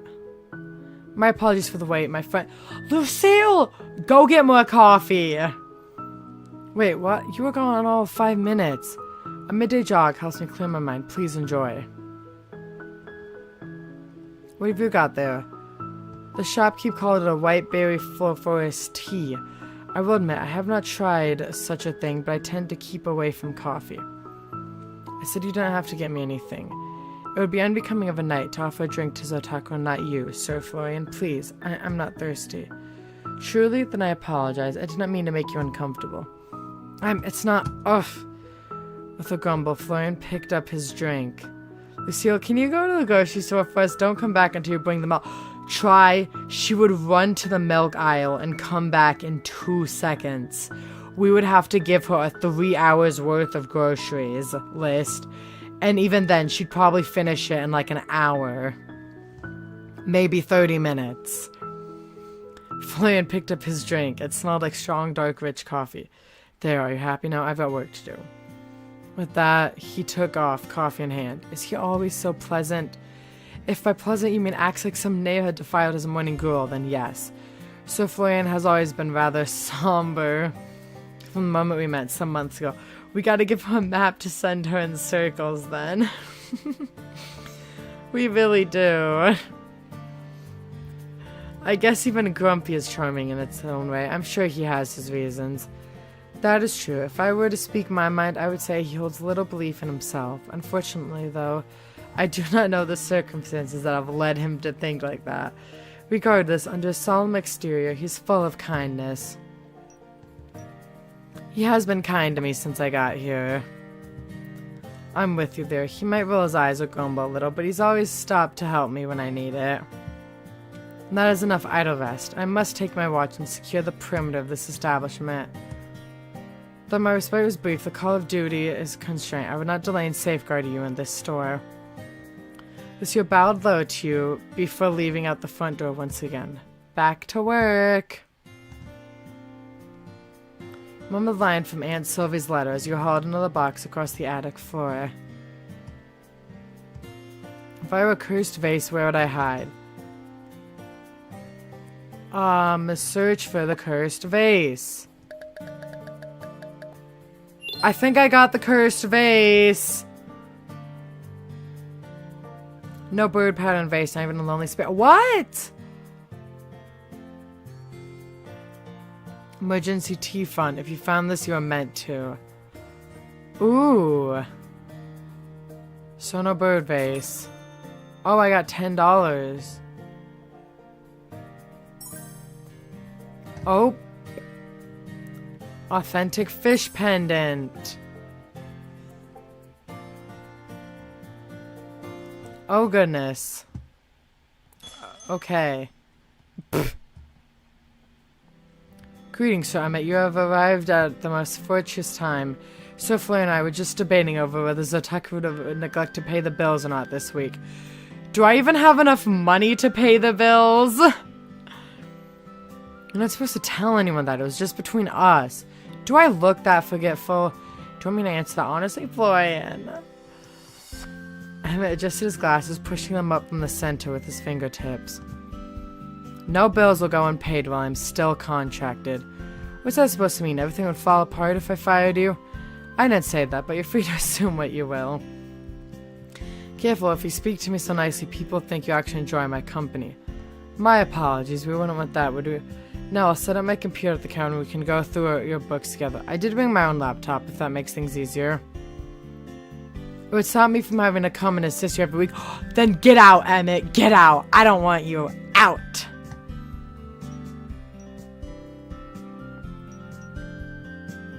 Is that common? Clients not using the software that actually allows me to do my job, you would be astounded, but no. Miss Maygold has always been the most difficult of the bunch. So you don't visit your other clients multiple times a week? No. Am I special then? If you now have a laptop that's usable for the store, then I'm afraid not. Fine, it's upstairs. Should I bring it down? Upstairs is adequate. Quiet location might be a good idea. No, why is he getting to go to my apartment before Florian? Absolutely not. I hate everything right now. This is so bad. Fair warning, I think this coffee's older than I am. Would you expect anything else less from the owner of an antique store? I'm saying if you get poisoned, don't sue me. All I have to pay you with is buttons and pocket lint. I can't say a client has tried to pay me with pocket lint before, but I've been known to accept buttons on occasion. Seriously, no. Why would I accept buttons? It was a joke. If I maybe worked with a button factory. I do, but they pay me by direct deposit. You do? No, there's no button. Okay. Ugh. Here's hoping it's still drinkable. A fan of idols. This is for Winnie. You can see Winnie, right? Just double checking that she's not some elaborate prank. Yes, I know her offhandedly. And she's see-through, right? As far as I'm aware, Miss Winona is a ghost. You don't sound awfully concerned by that. There are scarier things in life than ghosts, like audits. That's crazy. Putting aside the non-work talk, please navigate to this website and download the software. I will give you a license to use it under my business. Have I ever used a program like this before? What if I said I had? I would inquire whether you were lying or not. Okay, I haven't. Blah blah blah, money stuff. Miss Marigold chose to pay her for bills weekly. I'd suggested monthly or every 2 weeks, but she was adamant about it. These bills will cover water, power, the usual. Payment for your employees is already paid directly out of your aunt's account, so there's no need to worry about that. Okay, good. Got it, my weekends are about to go crazy, so I just click here to find my bills note over here. Ew, no, I don't care about his cologne. Yes, just here. I don't care about romancing Emmett, please. Yes, just there. Click on this tab and it'll show you an overview of your pending payments for the week. Okay. I'm paid by the hour. I want to call it kindness. That's the point of running a business. Dang, that's crazy. Numbers, but you like numbers, don't you?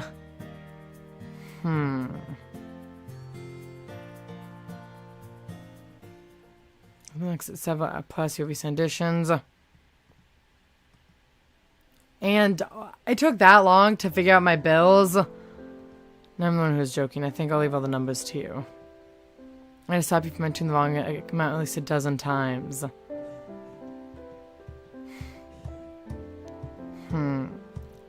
Yes, I'm skipping through this because I don't like Emmett. I see when I'm at the server, you were there. Oh, thank goodness he doesn't remember. Oh, he doesn't remember. Oh, he doesn't remember.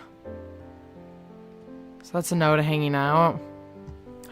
He doesn't remember. Let's go. I don't have to hang out with him. Hee hee. Should really be on my way. Good night.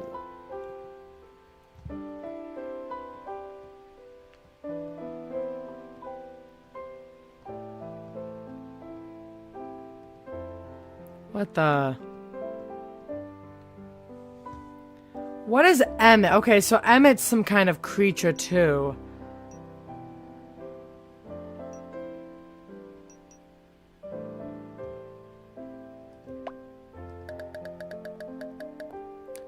Oh, that's horrendous.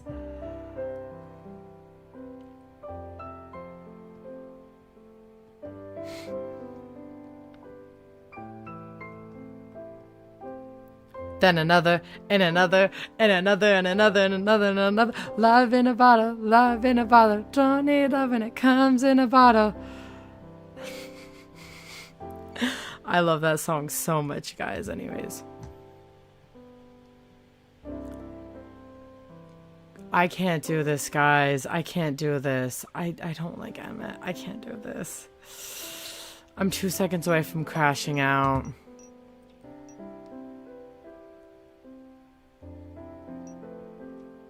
Handiwork. Charm.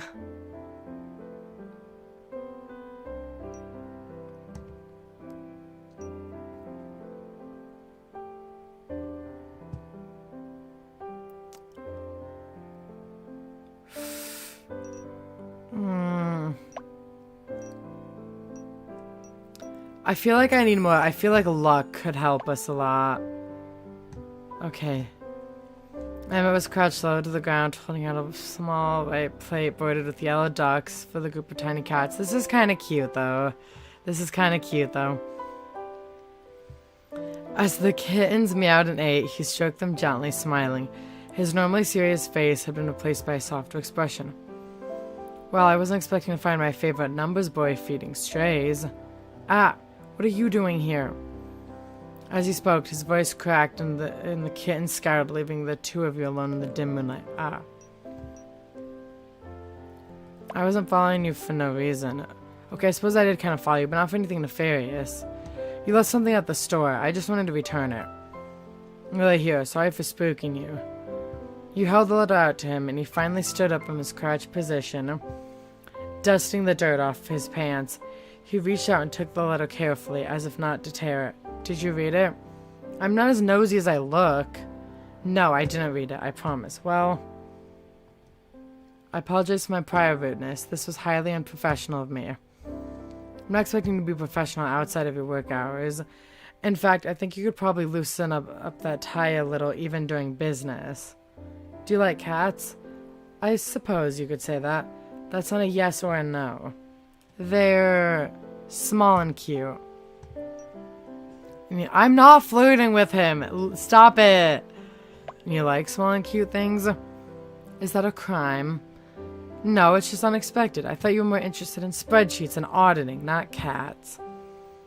Can a person not like multiple things? Of course. I'm just happy to know something new about you. Getting anything out of you is like talking to a brick wall. Why would you care? Do I need a reason to want to get to know someone?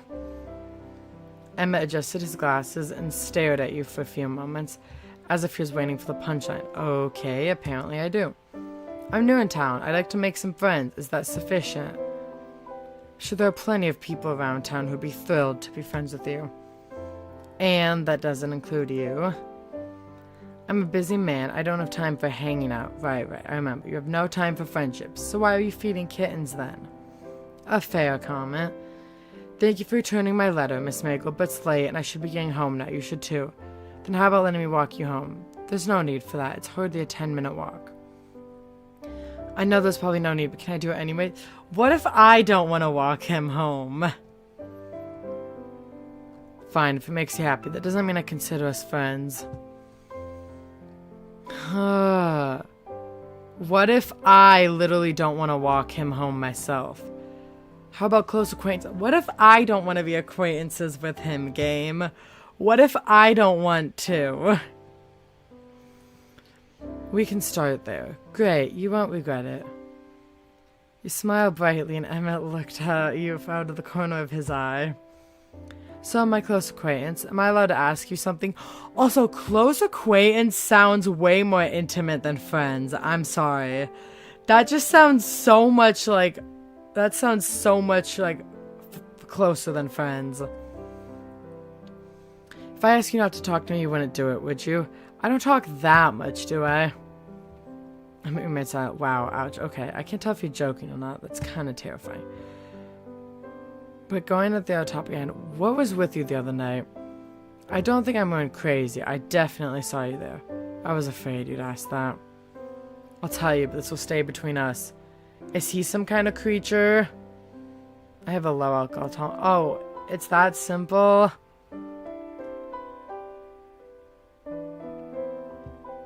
The normal non-supernatural answer stunned you at first, then you were surprised by your own reaction. Why did you expect it to be something different? I also really expected something supernatural. Wait, that's really it? Why would I lie to you about that? It's embarrassing enough to admit. I guess it's just so mundane. Like compared to a ghost or a time-traveling knight. Oh, what? What does that have to do with anything? Oh, don't worry about it. So you were really just drunk? Quinn offered me some of his homemade cider and I felt embarrassed to turn it down. It was only one drink, but that's all it takes. I apologize that you had to see me that way. Nope, it was not adorable. Nope. Nope. Yeah, there you are. How strange. Nope. No. Please do not test that. I don't care. Even one sip will do that to me. That's crazy. If it helps, I'm not much of a drinker either. That's what the early 20s are for. Now I'm old enough that my bones are creaking. You can't be more than 25. No, he's not complimenting me. I'm 26 actually, but you were close. What are you doing out here in the middle of nowhere at 26? What's this I hear? Someone wants to get to know me? It's only simple curiosity. To tell you the truth then, I have no clue. You have no clue? I was getting a little burnt out working part-time jobs and thought maybe some time away from the city would be good for me. Winning the store was just a lucky opportunity. I haven't seen my aunt since I was a kid. It would be like Miss Marigold to leave a near stranger in charge of her business. I don't think she had much of a choice. My grandparents passed away and my mom, well, they don't talk for some reason. What about you? You can't weasel out of my invasive question this time. You asked first. I moved to town a few years ago. With your business? That came after. I arrived in this town feeling the clothes on my back. Messy divorce or something? That would require for me to first be married. Okay, no divorce. It's complicated. I needed a new start and didn't have much else. This town just seemed quiet. I'd have to agree with that. Previous job was quite intense. When the opportunity presented itself, I took it to leave. Was it accounting related? Kind of. Thank you, that's very specific. Bench advisor, what are you, some kind of workaholic? Yes, but I live above my practice. It's just easier. Okay, yippee, this is over. Thank you for returning my letter and the walk. Good night, Miss Marigold. He gave you a curt nod and then walked towards the building before stopping in his doorway and suddenly fishing around in his briefcase. A small card. I wrote my number on that one. No! For emergencies only. That number is never getting called. Does this mean we're friends now? No. Good. And still no Florian event!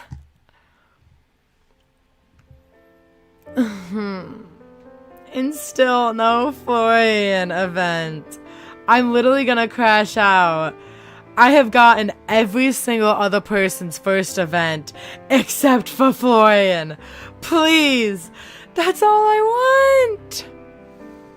He strode across the store ready to head upstairs. Oh my god. Oh my. Okay, I'm done. This is like you have returned.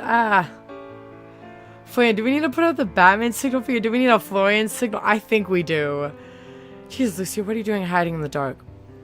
Hiding? A knight does not hide. I was merely keeping guard while I waited for your return. It's late. You should be home. In truth, I did attempt to head home earlier, but the town was too quiet. I feared leaving the store unguarded, so I intended to come back to check on you.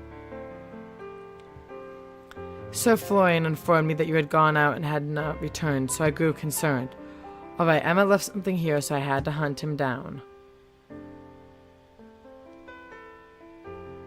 Thanks for coming to check on me, Lucille, but really, it's way outside your pay grade to have guard me after hours.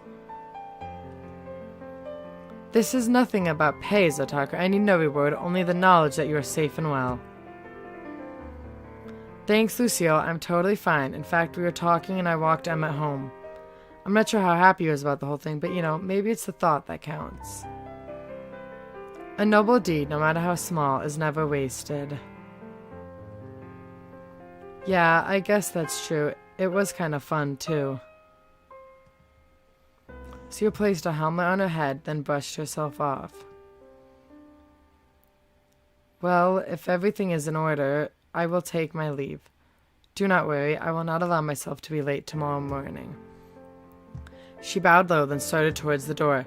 Wait, can I walk you home too?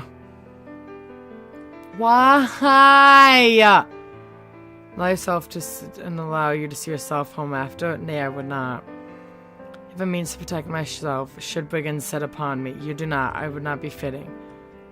Something I need no reward, only knowledge that you are safe and well. Leave the protection to me, Otaku. While I live and breathe, I will never allow hair on your head to be harmed. Fine, but one day I'm going to force you to let me look after you too. That's the deal. You're a stubborn one. Very well, a deal it is. Until next time, then. She gave you another nod before heading out the front door and disappearing into the night.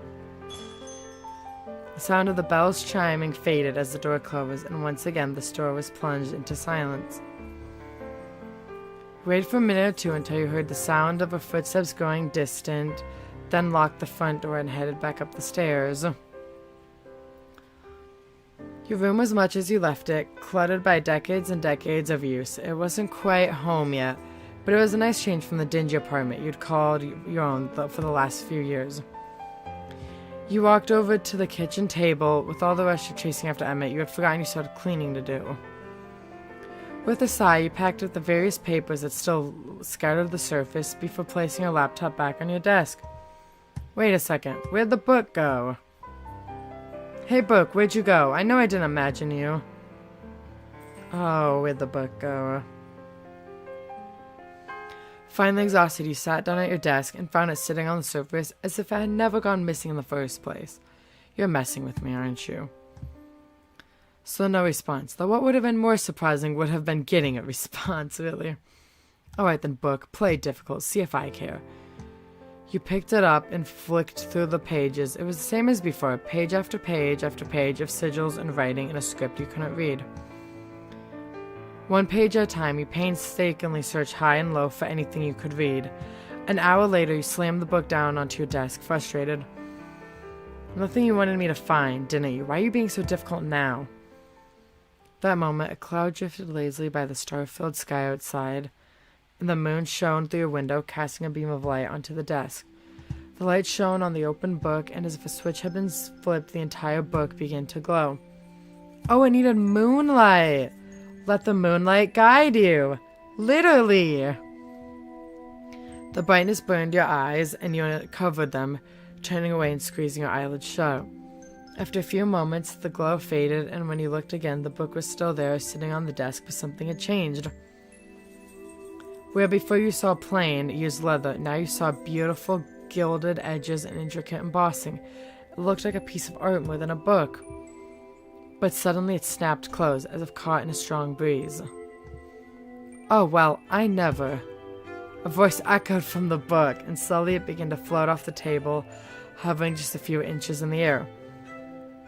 First, you ignored me for the entire day, as though I was some common dime-a-dozen grimoire, and now you have the gall to paw through my pages with all the delicacy of an ogre cracking walnuts. Appalling, simply appalling. Talking book. I let out a long-suffering sigh. I was created by the finest scribes, imbued with the wisdom of archmages, long since reduced to dust. And this is how I'm treated, handled like some sorted cookbook filled with peasant recipes for root stew and boiled turnips. If a book could glare, you were sure the book was glaring at you for that moment. Well, have anything to say for yourself, you crude, tome-mangled barbarian? You're a book. A book? A book? Why, you wretched, foul-mannered! Whoa, whoa, whoa, whoa. No need to get worked up. God, why am I saying to a book? How are you talking? I am far from a book. I am an archive of all ages, a collection of arcane lore, a repertoire of incantations, so a book. Oh, the sheer depths of your ignorance astound me. One would think even a mind as tragic in days as yours could grasp such rudimentary concepts. And you must be so-called wizard or witch, whatever Tartarian moniker you humans are calling yourselves these days. Yes. No, I'm just... And now you drool upon my pages and mutter incantations with all the grace of a toad gargling mud. What a joy. I suppose there was a positive side to this. Soon you will likely turn yourself into a particular stupid-looking beetle, and I will no longer have to deal with your ignorance. Though truth be told, I doubt anyone would notice the difference. What's going on here? What is going on here is that you are an imbecile and an inconsiderate lout. I have been here patiently awaiting a proper spellcaster for years, only to find myself stuck with some dim-witted oaf who doesn't have the common sense not to handle my pages with their sweaty, sticky hands. This is kind of funny. Who, what, how are you?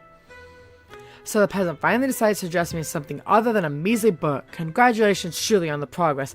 I am Barnabas the Magnificent, eternal chronicler of magic, most high and patron saint of arcane perfection, linguistic superiority, and the grossly underappreciated art of proper book handling. Something you sorely lack. You're a talking spellbook. Oh, certainly, if you wish to diminish my grandeur to the mere status of a talking book, then by all means wallow in your simplistic understanding of the arcane. How someone like you is fit to be my master, I will never understand. The fates must truly despise me. I really just like aesthetic match this book, so it's just mine now. Okay. I'm your master? That is how it works. I, the glorious and sublime Barnabas, was created by a powerful magician to assist her in the mastery of a craft. However, when she died, she bound me to her bloodline. Long have it been passed down from generation to generation, waiting to find a master worthy of my knowledge, and somehow, despite all odds, I have ended up in the possession of a clueless dunderhead. I think you're getting confused. I'm not a witch or a wizard or whatever crazy fantasy you've got in that head pages of yours. Preposterous! Only a magic practitioner could open my pages, even if that magic practitioner is the least adept one to have ever lived. You know what? I think I'm going to put you away in a drawer. Put me away as if I were a mere object. Oh, the audacity. Well, be my guest. At that, you walked over to your room and threw open the top drawer of your dresser. You stuffed him in there with your underwear and slammed it shut. With the underwear? How dare you! This is an affront on the very notion of my being. I say, let me out immediately. You're a really cool book, aren't you? Just teleport out. Teleport? I am not a mere parlor trick. I am an object of arcane beauty, a masterpiece of craftsmanship, and... Yeah, you're a really cool talking book. Fine, have it your way. While you languish in your mundaneness, never to know the truth of your potential, I will begin reciting the first 5,000 volumes of the Great Encyclopedia Arcana. Barnabas began to loudly, obnoxiously recite the context of a series of books you've never heard of, despite your attempts to cover your ears. Finally, unable to take it any longer, you ripped open the drawer, pulled the book out, and replaced it back on your desk. Instantly, Barnabas stopped. Alright, enough already. Look, I'm sorry, okay? Your book, a talking book. It's a little overwhelming. A little overwhelming? Try having someone lick their finger before flicking through your pages. Ah, my bad. The book sighed. Yes, it is very much your bad. Now listen here. Whether you like it or not, we are stuck together. I am yours and you are my master. Barnabas floated up into you. It is now your duty to continue the line of marigold spellcasters and use the powers I have to offer you to become the most powerful being this town has ever seen. I'm not sure if I want to become some magical overlord. And why not? I was created by a mighty sorceress and now she is dead. It is your destiny to continue her legacy. Look, I run an antique store. That's kind of what takes up all my time at the moment. Unless you have some spells in there that makes me super successful and rich. Right, I keep the gives me vast fortune spells right next to the one for turning people into beetles. You're really sarcastic for a book, you know that? I have to be, considering my current circumstances.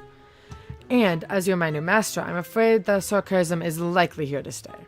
Oh, goody. God, what's happening in my life right now? I'll have you know I was flipping burgers a week ago. A burger flipper? Ugh, no wonder you handled me so roughly. I have spent years and years in the care of some of the most talented wizards and witches in history, and I am handed over to a grease-stained fry cook. Oh, the shame. It's not like I chose you. That makes two of us then. It's not like I chose you either. Look, Barnabas, we're not getting anywhere here. Why don't you tell me a little more about yourself? If we get to know each other, maybe we can get along better. Oh, so now you wish to know about me. Excellent social grace, master. The book cleared its throat. As I told you before, I am the great and magnificent Barnabas Codex to the once magnificent Marigoldine. Why did my aunt never tell me about you? How should I know? She was always a rather distant woman, and left me to go dust on the shelves, a true crime. And you've always been a book? Of course. I am the sum of all magic ever recorded by the Marigold family. Every spell, every enchantment, every bit of knowledge is all kept right here. A dim-witted oaf like you would have no hope of handling all that magic, so I am limited in knowledge I can give you. If you wish to learn every spell in my repertoire, then you will need to prove to me through practice and training that you are a worthy recipient. I don't know how much time I'll have for training in between keeping the store afloat and dealing with all the locals' problems. It's no fault of mine. Perhaps you should have been born with the aptitude to become a magician instead of a menial. Come here. What, and allow you to manhandle me again? Absolutely not. Come on, Barnabas. How am I supposed to practice if I'm not allowed to look at you? Ugh, fine. But do not dog-ear my pages, else I'll make good on my promise to turn you into a beetle. With a huff, Barnabas floated towards you, hovering in the air. You lifted a hand and carefully took the cover before flipping through his pages. While many of the pages were still written in a way you couldn't understand, some pages at the front seemed to suddenly be legible. Do not think that you have gained my trust by any means. If I had hands, they would be on my hips, and I would be giving you the sternest of looks. I am allowing you to peruse my pages only because there was a small chance that, somewhere within that pea-sized brain, there was a shred of talent. Yeah, you don't trust me, I get it. How do I start? Firstly, as you have no experience in this arts whatsoever, I suppose it would be best if you pick one spell to practice. No, actually I should, because let's be frank, your judgment is clearly poor and unreliable. Against my better judgment, I shall alter the contents of my pages to provide a use in your mundane life, as long as it pains me, as much as it pains me. Barnabas flips his pages, then, seemingly of his own accord, started glowing with a bright golden light. With this, I have modified the spell Oh my gosh. With this, I have modified the spell With this, I have modified the spell Revelatio Obscura. Yes, I did it. Now, upon successfully casting such a spell, your eyes will have an easier time spotting things that are hidden. If the spell fails, it is because you are, in fact, a worthless and talentless excuse for a human, and nothing to do with my modification. I can't do this. I had a good run, and then I had a good run at the voice acting. I was doing so good. I had such a great run at that voice acting. I was having such a good run at that voice acting. I was having such a good run, and then that spell ended me. Okay. So, it helps me find things. I can think of a few times that could be useful. Yes, well, if that is all, please put me away somewhere, preferably not near where you keep your filthy undergarments. Wait, you have to teach me how to cast the spell first. Must I? Isn't that your whole point of existence? My point is to hold information, not hold your hand. Figure it out yourself. Fine, but if I accidentally set the store on fire, it's on you. You pulled out the chair at your desk, sat down, then reached out and grabbed Barnabas. Please don't let my pages be burnt. It would be terribly inconvenient. I'll try, but no promises. Ignoring him, you start studying the page. It detailed how to cast the spell with various diagrams, drawing, and words. As you read, the letters and images seem to float off the page and into your mind until finally everything sunk in. You pulled out a notebook and began scribbling sigils left, right, and center. If this was what magic was like, it was going to be a lot easier than you thought. I fear I'm gonna fail this. Once satisfied, you put Barnabas back down on the table and pushed the chair back. Time for a little field testing. You placed the notebook down on the ground in front of you, stuck out your hand, and Revelatio Obscura! Hey, I did it! Nothing happened. Revelatio Obscura! Nothing. With a groan, you tried one more time, waving your arms about wildly. Revelatio Obscura! Utterly hopeless. Shut up, I have this. You're far from having this. Your pronunciation is that of an illiterate stable boy. Try again, slowly this time, if you please. You took a deep breath, feeling the way your lungs filled with air, and focused on the spell. Revelatio Obscura. A lamp in the corner of the room began to flicker on and off, and the hanging plants near the windows swayed gently, despite no wind that night. Congratulations, master. You are truly a master of the craft. The world shall tremble before your might. Hey, it worked. Look at that. I did it. Yes, congratulations on making a lamp flicker. That does mean it worked, right? Yes, the store sits on a magical leyland. There are often side effects to spells cast here. What spell can I learn next? What spell? The fledgling asks, as if the entire process was so easy. Please, continue to amuse me. What? I cast it, right? You must practice. Even simple spells are fiendishly difficult, and I will not stand idly by while you butcher them with your lack of skill. When you have more experience, perhaps then I will teach you another. Perhaps. Okay, geez. I'll keep practicing whenever I need to find something then, alright? It would be the smartest thing you've done since I met you. For now, though, I suddenly feel wiped. Yes, well, casting a spell will drain your magical reserves, and until you are more proficient, even the simplest of spells will require significant focus. Well, I'm too tired for this. I'm going to bed. What should I do with you? I am perfectly capable of looking after myself. Are you capable of yapping less while I try to sleep, or do you need to go back in the drawer? Do not even suggest a thing. Good night, Barney. Barnabas! Barnabas! Not Barney! Close enough. You slipped into bed and shut your eyes, waves and waves of tiredness washing over you. As you drifted off, the last thing you heard was the sound of a disgruntled book complaining. You have learned a new spell. Searching the attic now has a higher chance of finding items. Phew, exhausted from talking to a book. Whoa. Hey, I'm exhausted. I voice acted that book. Okay, wait. Is there a... Oh, I have not saved anything. Okay. Yeah. I am gonna save because now that we have finished a week, then you did good.